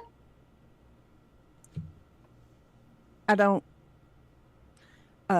Y'all know I don't drink. Ah. I'll take some of that mud water.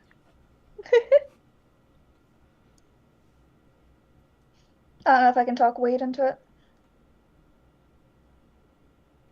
I do actually enjoy the flavor, so appreciate it though. Alright. Sorry, Lupo, you're on your own. I don't need anyone else. I'm on the wall already. You know what? No.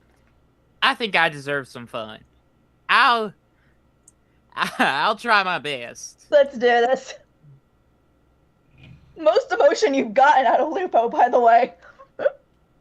Oh my. I'm gonna deeply regret this, I fear. Okay. If I you win. deeply regret it already. Not if you win. So the would the blacksmith himself be present here?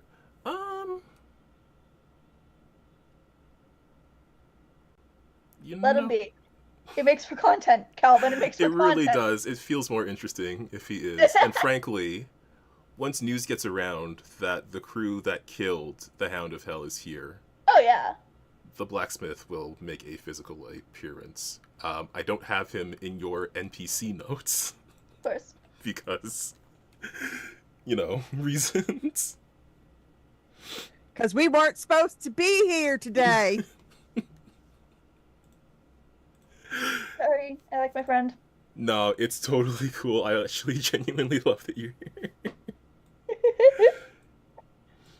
I'll see how quickly I can scramble that together so people on stream can see as well. But in any case, yeah, he makes his physical appearance here. A tall, serious-looking man.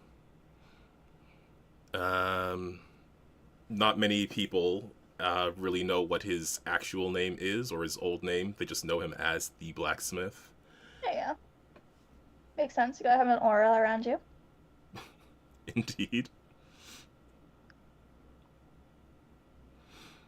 But yeah, he, especially with the company impact dynamics, which you may have briefly had some conversations about toward the like first session.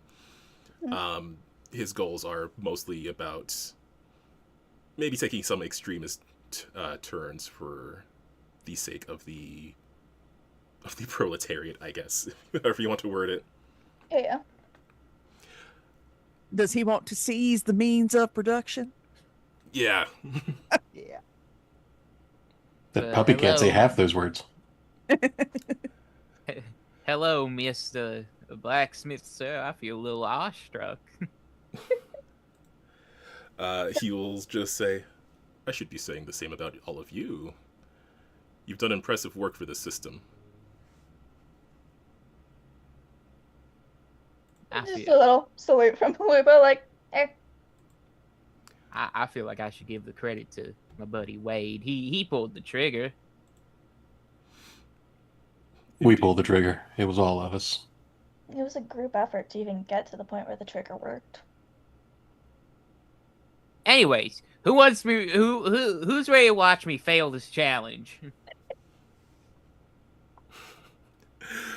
The blacksmith will just have like a slight smirk. Indeed, it seems Lupo has returned.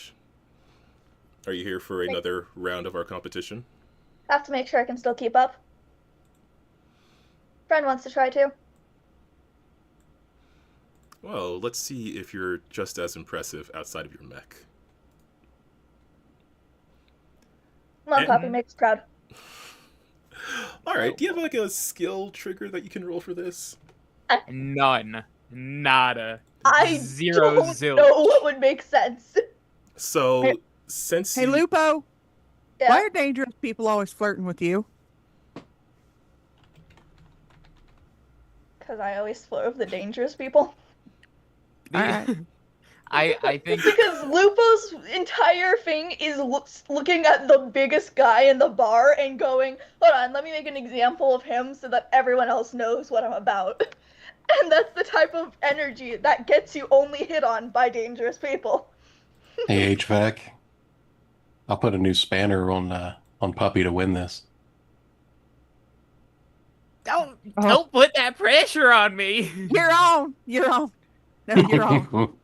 Who's yours? I would only argue the only trigger I can use with a skill as to why I've been able to do it other than just natural tolerance that I can't roll with is act unseen or unheard to fake how much I've been drinking. Oh. The only thing I could even begin to pretend has any form of effect is stay cool. No, stay cool would make sense. that makes perfect Would it? sense. Oh, That really? makes so much sense, dude. Okay. If nothing else, it's the matter of, okay, just hold this down. You just need to get through another drink. Pretend I'm not dying inside. Yeah. Pretend I don't feel every pore in my body like I'm breathing through. Yeah, it. exactly. I'd argue stay cool is perfectly fine. Yeah, absolutely. Okay, I'm gonna roll a 1 though. Okay. Oh. So, on stream, I'm going to switch us so that we can see what the blacksmith looks like, and he is now in your NPC list. Woohoo! I want to see him. I don't have his bio in there right now, but... Oh, he hot. Oh god, did I get a good one, guys? Where? Oh, there he is. Oh! Oh! I forget where the tab is. Hello! Where's the tab? There are NPCs. I do believe we call that daddy. Oh god. You would be correct. There's NPC list. Yeah, under setting and then NPC list. Oh hell yeah! Hell yeah! Let's go! Okay. Look, Well, okay, HVAC, you take back any complaints you have now about someone flirting with me. I was just complaining because he won't flirt with me. jealousy. Look, if you get Okay. up to drink him, that's how you get in. Yes, but I don't do that. I'm Well, gonna that's a- roll a Waters. 1. You have to piss first. That's the thing. If Lupo gets sloppy drunk and passes out, that increases your chances exponentially. I mean, he has other Lupo's interests. beaten him before. He had other interests, is the phrase you meant to say there. Now the blacksmith's about to find a dirty furnace, and it's going to get hot up in here. Dude, first wanted Jerry. I thought HVAC was into Jerry anyway. I ain't married and I ain't dead. Wade, I need some encouragement. I'm worried. I feel like I'm gonna fail, and I'm Hey, terrified. Puppy, you've got this. I could do it. Yeah, I bet on Roll a you, puppy. 14. Okay, and a roll for Lupo as well. Oh, you need me So- to roll? Oh, is I bet on you, Lupo Poppy. participating in this? I mean, yeah, I just want to... Do I get an advantage because I've beaten him before? I'll allow it. That's part of your backstory. Thank you. You can make a roll with accuracy if you would like. Pretty please. I don't trust my dice rolls I enough, did sadly. better. Well, I don't have good dice luck, you forget. Neither do I. Well, the other benefit I have is my act unseen or unheard is only me how much I can get drunk without actually drinking. That's not Yeah, counting my without- actual tolerance. Okay, so What's with all these question marks? What's on Jim, that? Jim Oh. rolled some dice. Maybes he did the thing. I wanted to roll some dice for the blacksmith as well, just to see how yeah. things turned out. And I will say, so a bit of a crowd shows up to watch this as you're all trying to outdrink each other. There's some back and forth, there's some cheers. Obviously, the blacksmith is a local hero, so yeah. people love him, so there's mostly cheers for him. But he taps out surprisingly early. As it seems Lupo and Rover are able to compete a bit longer in this drinking contest, perhaps having a bit more constitution than expected. Lupo will yield the second they see Puppy starting to get a little... They're like, okay, hold on. Ugh. You want to I call feel it? like I'm breathing out of everywhere. You want to call it, buddy? Please. Don't do it, puppy. Don't give in. You got to win this. Well, You should on. give up if you feel bad. If you're feeling bad, you should give up. You're going to Or- feel bad about giving up. I There's only nothing give up if Lupo throws in the towel first. Oh, ho, ho, ho, ho, ho, ho. Oh, we're doing this? Yeah, we're doing this. Ugh. I'm good. I'm good. It's already on the wall, buddy. You don't gotta keep going. No. Oh, excuse me. Sorry. I feel like I need to see this through to the end. You're going to the top of the wall or to the floor, puppy. We're going to see which. Ugh. There's just that kind of pause from Lupo before the little... If I agree to a tie, will you pause yourself, puppy? Wade, what do you think? I think you got this, puppy. HVAC's got a spanner riding on this. I mean, I think you got this, puppy. I can see who the angel and the devil on the shoulder is now. Don't make me drink Rover to death. Well, as far as the skill checks for this scene went, Rover did get the higher result. Yeah. No, it's more so Lupo can vibe longer before actually feeling it, which is why I'm assuming whenever he tapped out, this is the interlude before we go all the way. Of course. Which is Needle. why I'm trying to get out so that he doesn't pass out and I don't lose. Needle. Needle. Come on, puppy. You can do this. Sorry, I'm focusing really hard on not. I think I got this. I think I got it. Do it for Calamity. Why'd I do it for Calamity? That's a odd thing to say. Whatever. I have to. Come on. Come on. Another. That's a I don't weird wanna thing wake to up say. hungover tomorrow. Is it? No, it's not. Whilst this is happening, Redneck and HVAC, do you have any skill triggers that are related to, like, that would fit under the category of perception or insight? I don't think so, but let me check.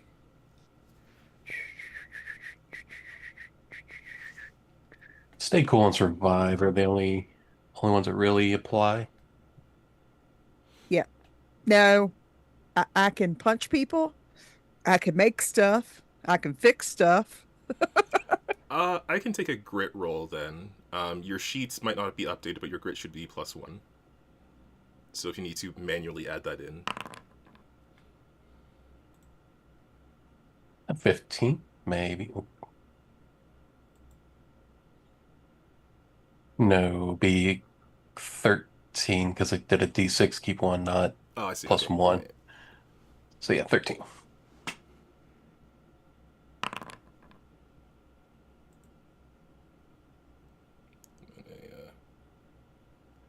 I think I Okay. also rolled it wrong. think the No. mainly just gives you like an accuracy, not just a straight +1.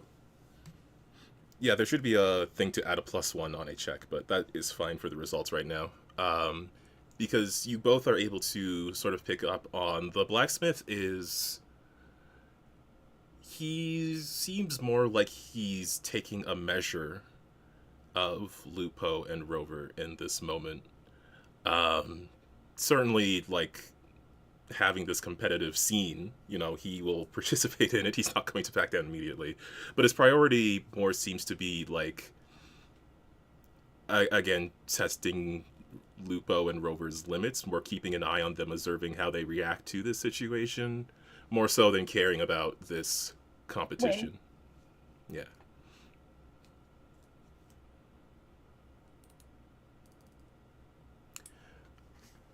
Interested. I'll also say, I feel like either of you are probably pretty able to pick up on this, especially given the time that it's been since then. And you probably know your way around the Calliope system a bit. You would know that with the Hellhounds, if they fracture after this, if they can't keep it together after Andros has been killed, the Burning Forge would then be the largest pirate organization in the system. Vested interest. Got it. Too bad I'm too slammed to make any form of connection. Yeah, Lupo and Rover may be a bit too occupied to Yes. put Go those for the pieces ground, puppy. together. HVAC did live Also in true, and around yes. Yeah, Furnace yeah. City for a little while, so So you would definitely be aware that, like, the Forge has been basically, like, as far as ranking of pirate power goes. By the way, Lupo will tap Dark. out right before they start feeling actually sick. Because they're not an idiot. Okay, so you are able to have this drinking competition, and then to truncate things a bit, you can get yourselves cleaned up and refreshed Oh yeah, water. before checking out this supposed meeting with the not a bread cult, but the faith. I got my friend wasted, and then I was like, "All right, guys, let's go to the cult." Good job, puppy. You did it. I feel like I just got, there's gonna be bread. I feel The like- alcohol. I feel like I just got hit Hey, isn't by that like part 12 of some religion? haymakers in a row. Drink the wine and eat the body or whatever. The fucking that religion. Huh? There's a Close enough religion for out there. I government don't work. know. You're the religious ones. I believe in Calvin and his mighty power.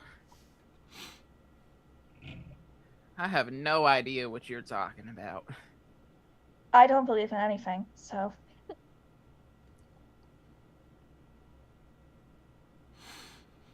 So, Okay. Well, In that's the on the park. note. Let's go out of here. told you all this So, before. HVAC is gonna turn to Wade as everybody's walking out and quietly say, "I think maybe we all need some therapy." I think you might be right. I don't. all right. Wait! In the I don't know if we're gonna get to chapter 2 in this episode. Yeah. We are the problem children. That's right. In the park, you see a crowd has gathered around for a sermon, it seems like, from a preacher who was standing before them. Fairly well dressed in a way that just makes him noticeable. And he seems to be in the midst of a sermon. Are you all just trying to blend in? Or are you just trying to make yourself known? There is a picture for this guy, but it's going to take me a minute to apply. But I just want to ask, like, what is your direction in this moment? Like, how are you? I'm propping up puppy and trying not to make a big scene for Lupo's sake. I Not think we making all a just big wanted. scene. I'm I curious. think we all just wanted to go see what was what. Yeah. Wait, don't have any real reason to cause a scene right now. I mean, we all Just- think it's a cult and it's weird, but like, Yeah, Yeah. 3 completely normal mech pilots and puppy, all here to listen to this guy talk. I don't even want to talk. I feel awful. You don't have to talk, buddy. Just breathe deep. Okay, well, Why did you let me do that?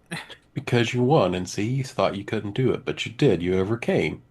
Have a little faith in yourself. it Ugh. is God bless. very impressive. And I didn't want to spend the extra resources to have HVAC getting a new spanner, so that was more for me than you, but that's okay.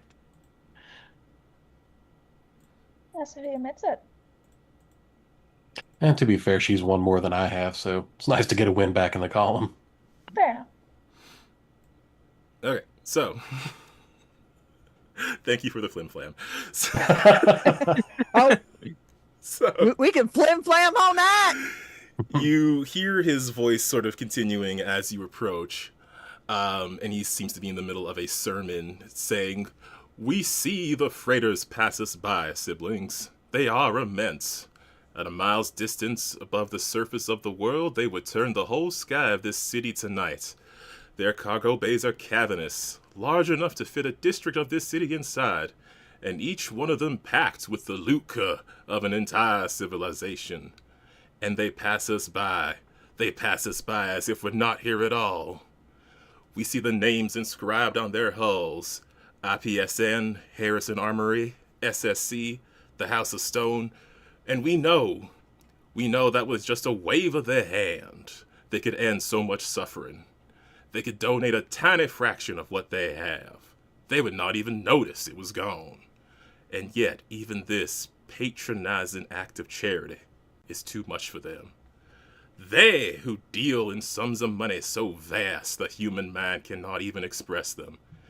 They will not spare a penny to help the suffering. And we see Union too, and you can hear some of the crowd is sort of like cheering and egging on as Union gets mentioned. The so-called utopia that they will not bring here. Not only do they have the power to end suffering beyond all corporation or barony, but they have the power to punish those who would not help, to chastise those who make misery worse. And they do not.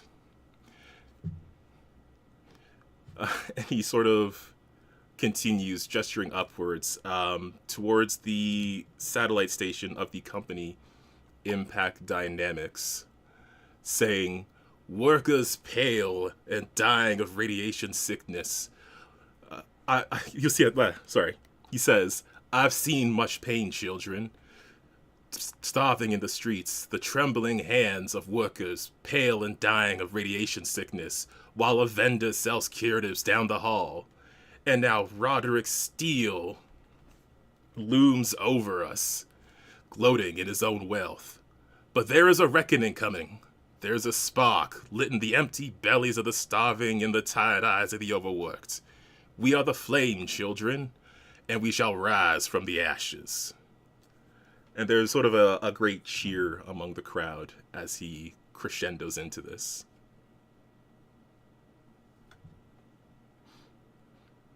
That out. I'm sorry, what? Muttering to the group of like, just actually signing of. Did any of you make any of that bullshit out? A lot of mouth waving, hand waving, mouth flat. I don't know. Too drunk to answer this. The sober ones. Yeah, I made some of that out, and now is not the time to talk about it. But he will sort of continue and then finish his sermon and then come down from the stage and move amongst the crowd. And from the pamphlets and information that is being handed out, you can see this man is Ignatius Oram, speaker for the one plumed in golden flame. You see, this is where Lupo gets curious. I'm gonna go try to get a pamphlet from him and see if he recognizes me. Ignatius Oren, you said? Oram. Orem. We get an image. Is he hot? Yeah. That's up to you. He is in the NPC list. Thank you. Ignatius is definitely not his real name or his original name. Where is he? Oh.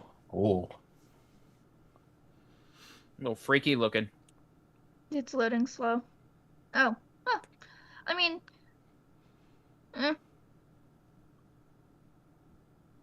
Lord, oh, but this picture ain't helping my whole theory that I came up with while everybody was talking Yeah. and stuff was churning through my head. Pretty much all I got was. And there may be half a page of notes about that theory. Ooh. HVAC, I swear to God, if you say NHP, I'm going to just knock you out. He's not a time traveling NHP. Stop it. Stop it right now. Birds are real. I don't know what the hell you're talking about.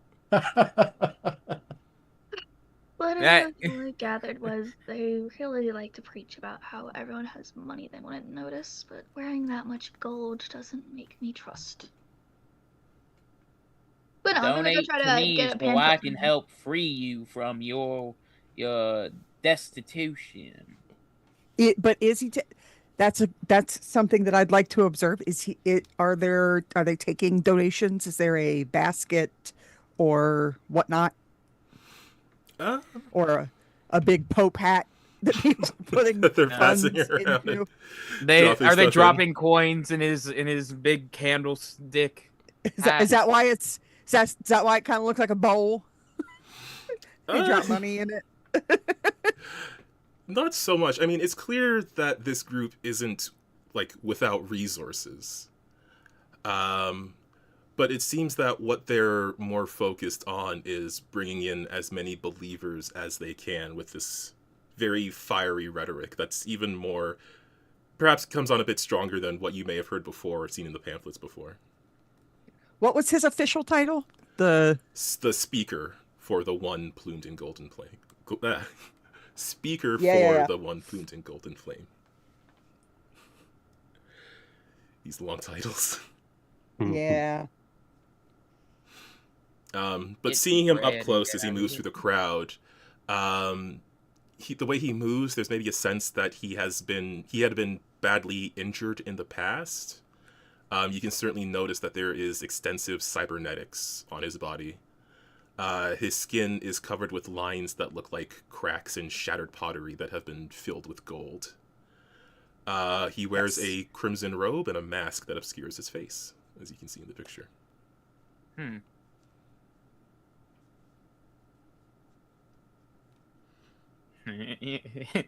I shouldn't say that. That's mean. But he will eventually make his way towards you, especially if Lupo is intentionally going towards him. Yep.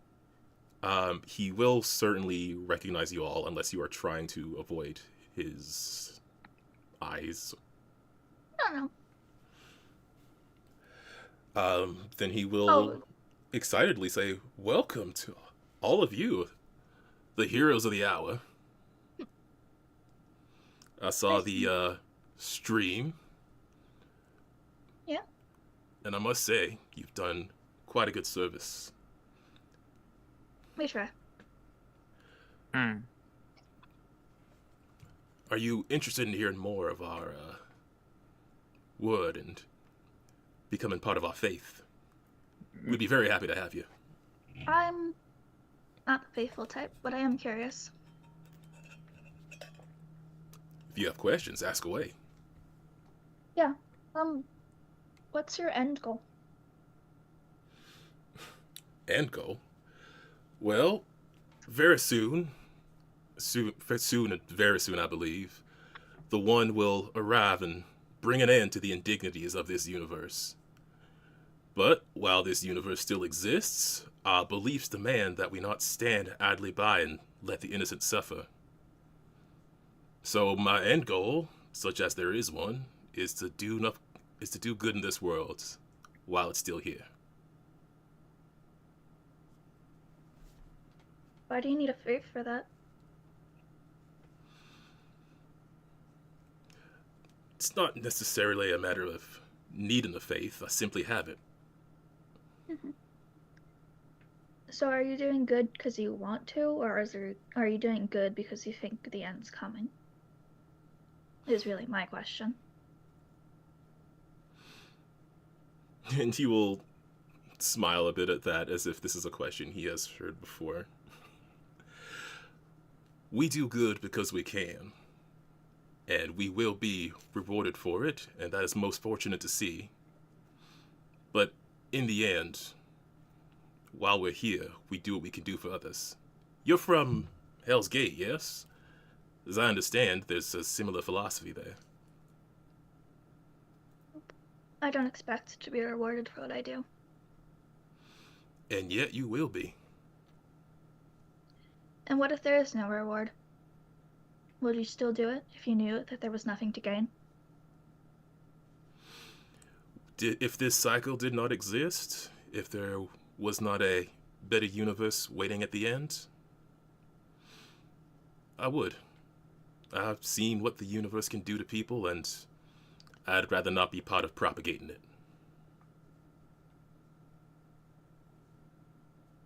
I see. And I'll look back to my friends to see if they have questions. Yeah. And as you're talking to him, you can see this is a man who is very, deep into his beliefs. There's, this spark in his eyes. You get the sense that, there's moments as he's talking where, he'll look at you, he'll make eye contact with you when he speaks and when you're saying something to him. But there's every now and then, there's this far-off look in his eyes, like he's recalling something. This is a man who has seen something. That's why Lupa's being surprisingly gentle for the non-faithful. Mr. What should I call you? I'm sorry, I'm I'm probably in no state to be talking to you, but what should I call you before I start? Just Ignatius is fine. The speaker, Mr. if you want to be formal about it. Mr. Speaker. That feels weird. Ignatius.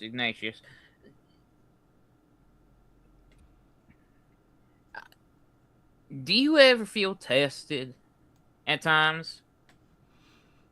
Do you every feel day. like do you ever wonder if you're doing the right thing?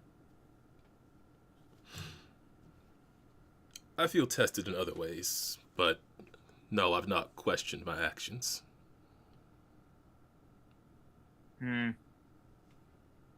Okay. I see. Well, that was my question. Good job, puppy. Bless Huh? your hair. It's a good job. Oh, okay. Thanks.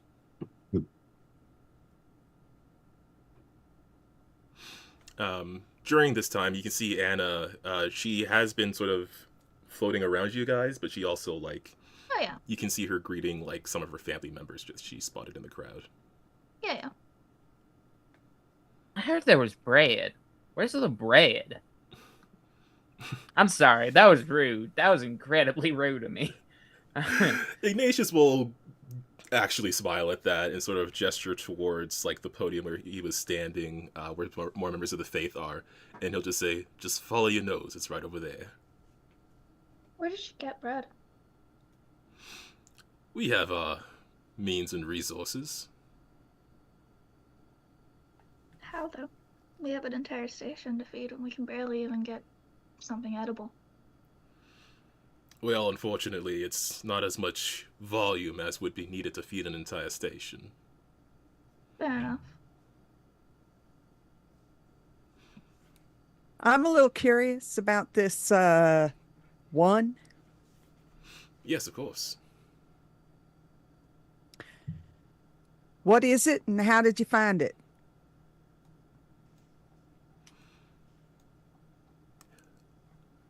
I would say more it found me, if I'm being honest.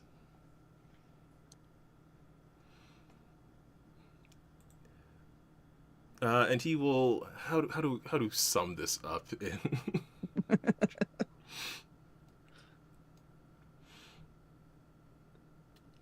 He will describe. How would he describe the one in a way that. Doesn't make him sound like an insane cultist. Don't worry, he already sounds like one. He's not. No. Guys, I swear, I'm not a cultist. Just because my name is the Speaker and I look like a cult leader, that doesn't mean I'm a cult leader. That's something a cultist would say. I would appreciate it if you would ignore the fact that I look a lot like an anime villain. Now, I would appreciate if you ignored everything about me that screams a evil mastermind. Here's the thing, Ignatius. You need a good PR person. You can't walk around rubbing your hands together like that. That is villain 101. That's just creepy. Stop it. What do you Get some mean? pockets in your robes or something. This just makes Nick. me think, yes, you were absolutely spoiling to tie someone to a railroad track. What do you mean? You're one step away My from hands are putting your cold. pinky to the It's just corner of your cold mouth. outside. Get some gloves and get right with Calvin, okay? This stuff is not for... Yeah. Yeah. And take off that mushroom. It looks ridiculous. Like 2 steps away from pinky to the corner of the mouth. And honestly, all that hand rubbing, it can't be good for your kintsugi there. It's you know, you look a little delicate. Lotion. Moisturize. So If you can buy bread, you can buy a little lotion, for gosh sakes. It's going to last forever. It's fine. Little Jergens. Gold Bond, maybe. Gold Bond fits the theme. Yeah. There you go. So he would describe the one as like a central figure of the faith, a being that sort of bestows these wondrous gifts upon the faithful. You know, power and resilience to survive this horrible universe. Sort of like the way he describes the one, it's like he's describing a literal physical figure as opposed to a Right. like a more mythological being that he has a faith in. So are you saying that the one, so like, so I'm a Calvinist, and that is a deity, right? So like, I've heard Are you of such saying- things. so are you saying that this one is a god, or like a dude? He would describe that the one indeed is a the voice is hard to do. He would describe that the one is indeed a deity. The faith existed before the one became, like, as he describes, like, the way he describes the one, it seems like they are physically present. The faith certainly existed before the one was physically present. Like a prophet? Like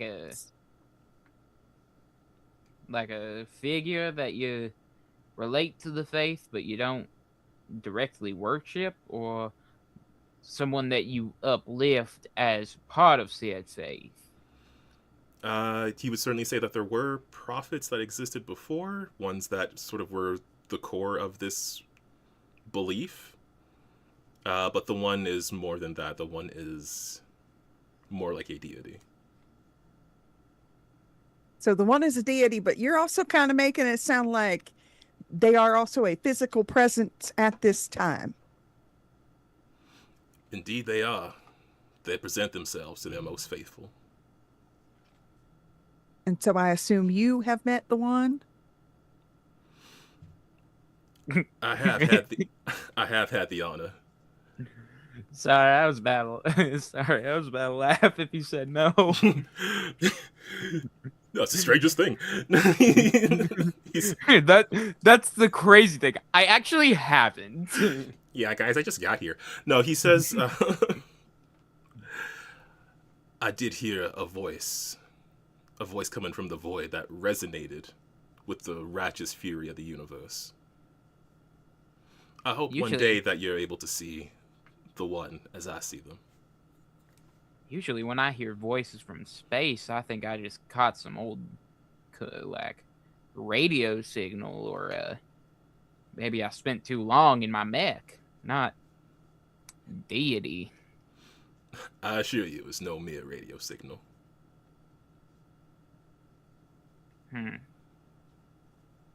Okay.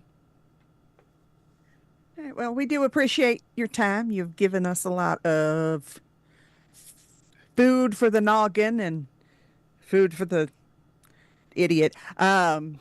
We will be on our way. Okay, Thanks for letting of us course. listen. Please take some extra bread before you leave. We all owe you a debt of thanks.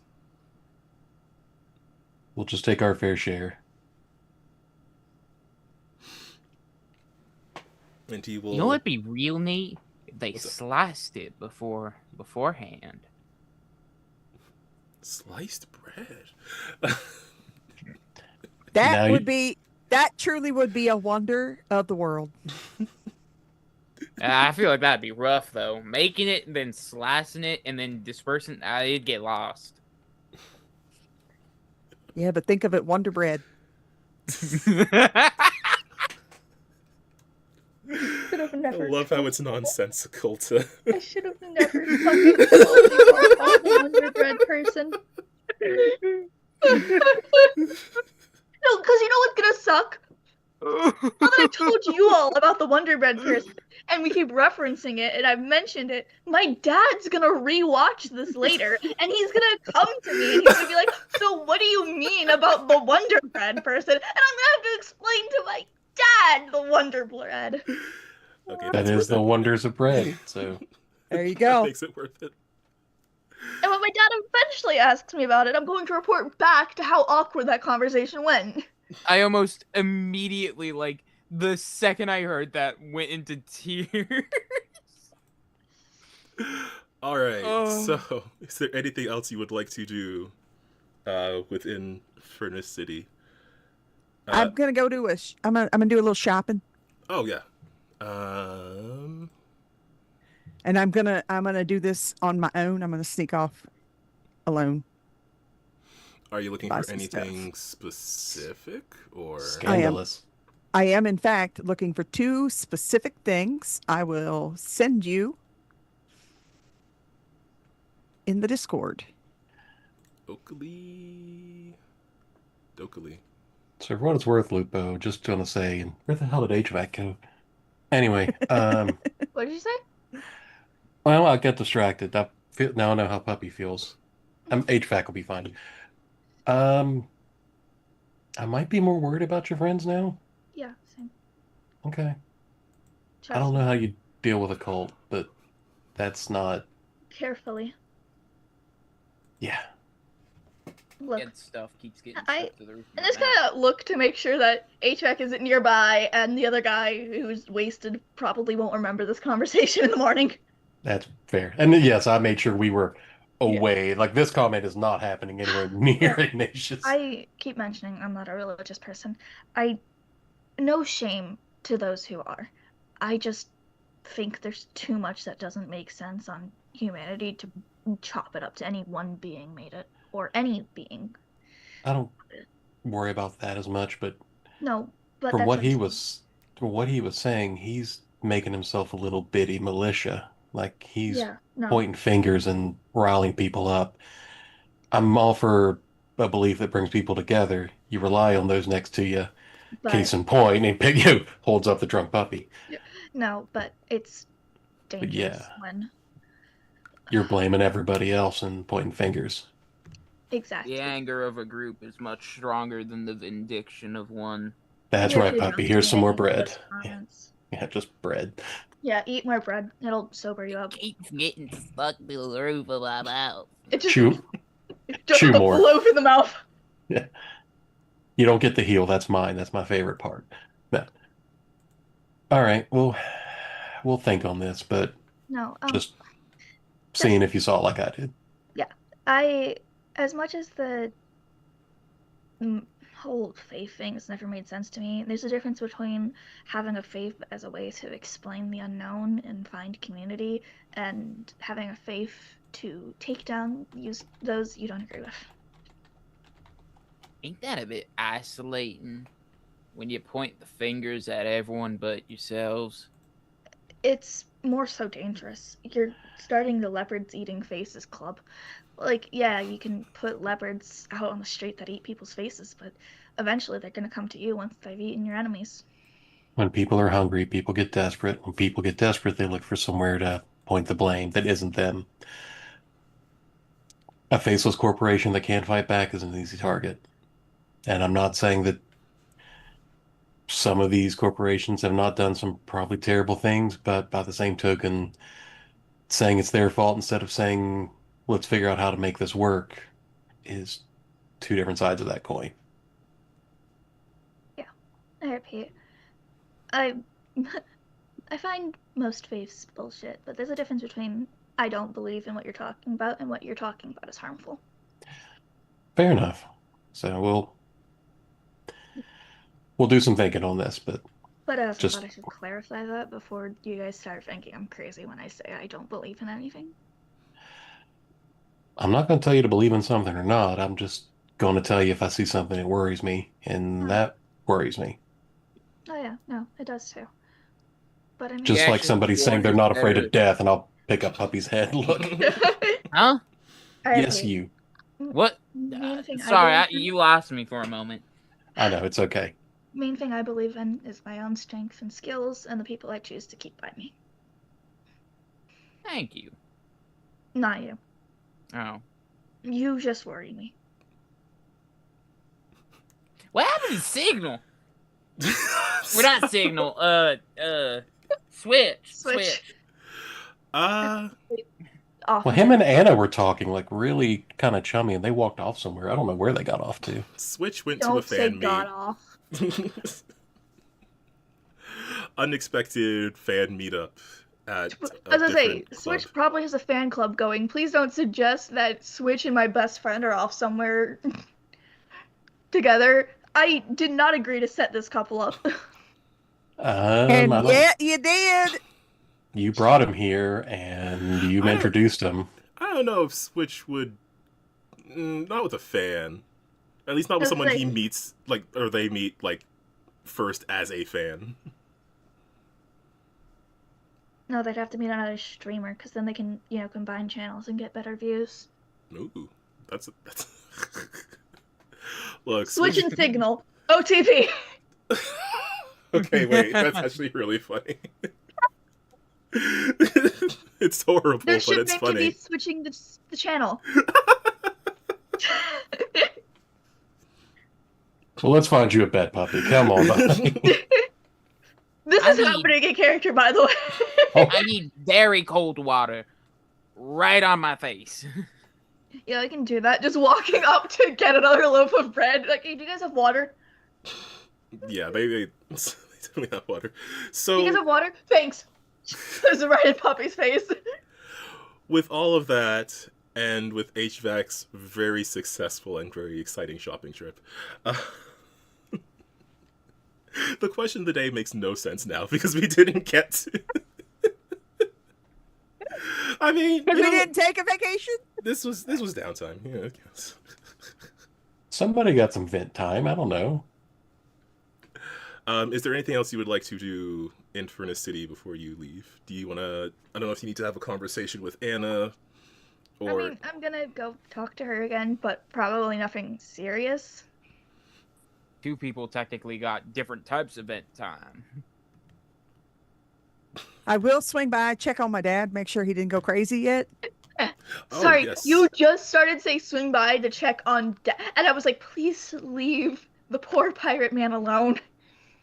Because I thought you were about to go to the blacksmith because you Oh. called him a No, I said dad, not daddy. Yeah, no, well, I read like short before processing the rest, so I just heard that, and I was like, no.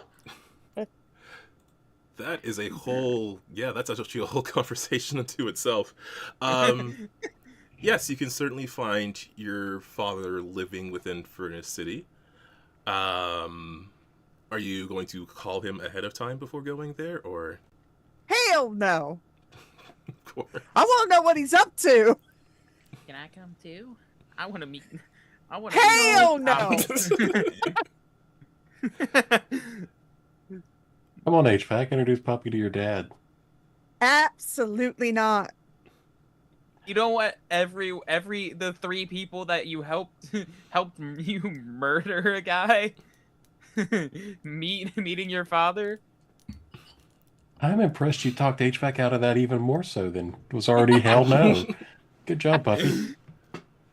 Managed to go from hell no to fuck no. Impressive. But Never Filter my doubt dead it. body.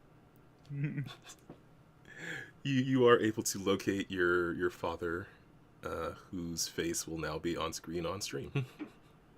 Which one's your dad? That would be Augur.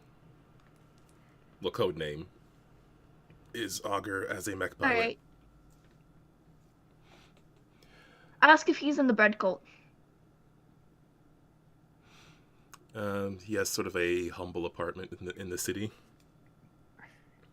Check if he's in the bread cult. Is it? Is this aggressive door knocking, or is this subtle? No, FBI, knock him. Oh no, 100%. Augur, open up. Heavy Augur, we know you're in there. heavy pounding on the door. It quickly swings open, and you do see your father standing there. It looks like he has like some sort of small weapon at his side, but then when he sees you, he relaxes. I just start laughing. Hey, Pops. How you doing? Very funny. Crazy yet? Not yet. Maybe I should be. Horrible response to that question, by the way. You watched any streams lately? Yeah, I never really got into that sort of thing, but I did hear a certain name keep coming up. What name's that? Rover. Yeah, it was the name Rover, I think, ring a bell. Absolutely not. No, Don't know him. I saw what you and your friends did. Right, well. You know, they say vengeance doesn't fix nothing. Vengeance. And I gotta tell you, they're wrong as fuck. That shit felt good. I am vengeance. You know, I'm sure it did. It's just unfortunate that you had to do that. I mean, Fuck you mean unfortunate? We enjoyed every second. I mean, Should have been you know, my place. That should have been my responsibility to take care of the man that destroyed our home. yeah, well,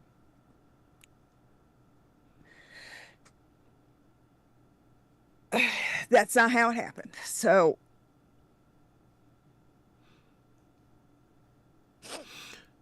Well, how are you feeling then? Is it really all good, or is there more to it? I mean, at the moment, it's still all good. Redneck and I think that everybody needs a little therapy because we're all being a little squirrely about it. But I think that can be said about anybody who pilots a mech. yeah, so you know, I'm keeping the dream alive, as it were. Well, hey, come in. Since you're visiting, I got some bread off of those Oh, fake Jesus, people over there. Pops, do you remember that bread cult? First off, I just like the bread. So no. The answer to that is no. All right. But the Yeah. bread's free. Yeah, we grabbed some of Lupo's friend's a member of the bread cult, so they wanted to come check on their friend because, well, cult and all that. Lupo is So we got some bread. the one of your friends, right? Yeah, one of my fellow pilots. And who's a friend? Anyone I would know? I don't think so. What the hell was her name? Anastasia? Yeah. Uh, Somebody named Anastasia. They don't look like anybody familiar, so Is that Anastasia Shawn? maybe? I heard her father works as a traffic controller for the aerospace center. Probably a good person to Oh. know. Yeah, well, You know, if I I at least was know somebody that knows her. if I was forming a group like this, that's someone I'd want to have as a friend.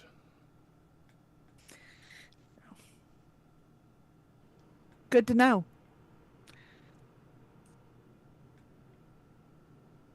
And then I will sit and visit with Dad for a little while and Oh yeah, before heading back. he definitely wants to catch up, but he will put that thought in your head because he finds it kind of suspicious. It's very clear as you talk to him, like he's shown up to a bunch of these things. He's observed this group for a while at this point. He does just show up for the bread, but he's also very observant. As Yeah. he should. You know, with thoughts being and HVAC talking to Dad and Lupo talking to Anna and Puppy unconscious on a bed, try and catch Switch before they settle in for the night or run off somewhere or go meet up with Anna for a meet and greet. Yeah, Switch is there's a popular bar called the Pink Flamingo where Switch would have been spending some time. So you can either find them there or wherever it is you all end up staying. We'll go with wherever Very we're fun staying. place. Okay. Because you're not going to the Pink Flamingo? I don't care, but Pony Club?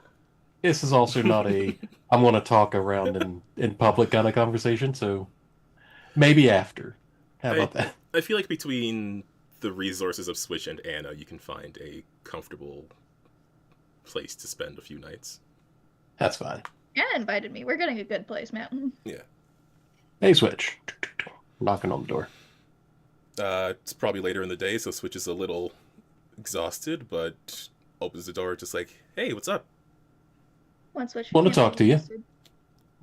About... Let's go inside. Nothing. Just go inside. Yeah, Nice. No trouble. yeah, Switch will let you in the room, lock the door because this feels serious. What did you think about the whole flaming, the church and that sermon? Uh, Don't gotta dance around it. Just be honest. on camera, people can do whatever they like. Off camera, it's a little... Look, I mean, things are bad all over. That's just how it is sometimes. But, you can't put your faith in things magically getting better because some space god told you so. You make them better between each other. There you go. The cameras are off, so I absolutely agree. So I'm gonna give you some homework. These people, they're good people. I mean, I know not all of them, but a lot of them are just looking for something to believe in. So here's your homework. Find them something else to believe in. You're the one who's got the connections, you've got the resources, you've got the reach. Start looking, and maybe we can put something better here to, for the time, maybe slow their growth. But the longer this thing goes unchecked, the bigger it's going to get and the worse it's going to get. So I can't do it, but if what little fame we've got right now can help, I'll do whatever you ask me to do if you can give him an alternative. If I work something out, I'll let you know. All right. I said if I can do something from my end, um, yeah, I got it. Should I be worried about these guys? I mean, I figured they were just like a weird cult sort of thing. I'm hoping that's just a weird cult sort of thing and it goes away, but if you don't make it go away, I don't know. So I don't want it to run its course, and maybe there's a couple people I don't want to see get swept up in the tide. Got it. Appreciate it. And on camera, yeah, people can do whatever they want. I got it. Pat him on the shoulder. Thanks for the time. Sorry about giving you more work to do, but I appreciate it. I'll get you a drink or something later. Hey, no worries. I mean, the clip with you has gotten, millions of views. So at this How point, I much- owe you one.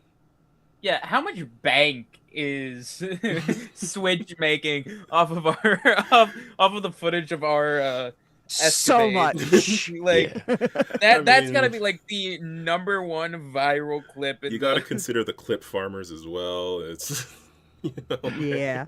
So I'm- much. I'm fine. I'm going to cash in on some clout. And right now, if we're trending, I will not be so camera averse to help Lupo's friends and family. So Yep. we'll see how it goes. A question that I will specifically ask my dad during our chat is how long this cult has been around Is... in Furnace City. Oh, in Furnace City specifically? Or if he knows, just in general, but I figured he would know. Furnace City, at least.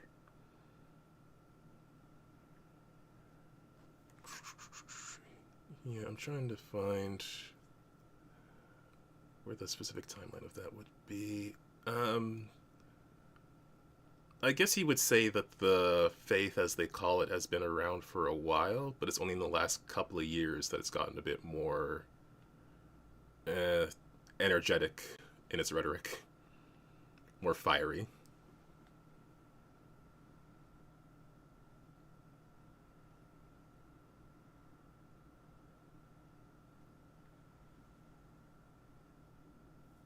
Me.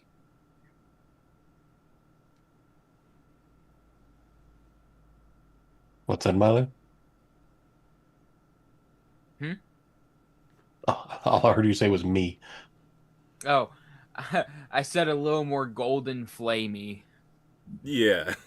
A little more title card. A little more title card. Like the invincible title card. Every time Roll it comes up, credits. it just... every time someone says in golden flame, it's just a title card. Okay, it is 10:30. So, is there... That page just got longer. Don't worry, they're just a normal group of people doing normal things. Um, And I'm not gonna ambush you later. Gary's a normal human being, just like you and me, huh? is there anything else you'd like to do here, or are we ready to head into a wrap-up? I'm good wanna- to wrap up. I want to find what definition of normal has a heavily cybernetically modified man with gold between his veins and a mask and a mushroom hat. That doesn't scream normal to me, but okay. Other than that, I'm good. It's reasonably so.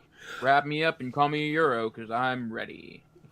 All right. So, to wrap things up in this moment and set things up for next time, you are able to finish off your conversations and anything else here in Furnace City. Heading back to the Dragon's Tooth, it is a 5-day trip back to Hell's Gate. And maybe just a few days after you've returned back home, Jerry calls you into his office. Uh-oh. 3, 2, 1. Gary! There it is.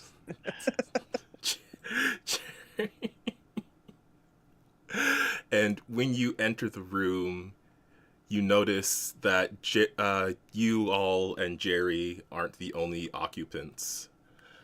Shelly isn't physically appearing there, but there is a large vid screen that is crackling and shows the flickering image of a severe woman in a crisp white suit. And as you arrive, she narrows her eyes.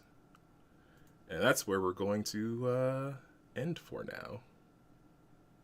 I don't usually like being proven right when I go uh-oh. As you should see another new page in your NPC list that I will also pop up on stream. And this would be Rita, but we will meet her next session.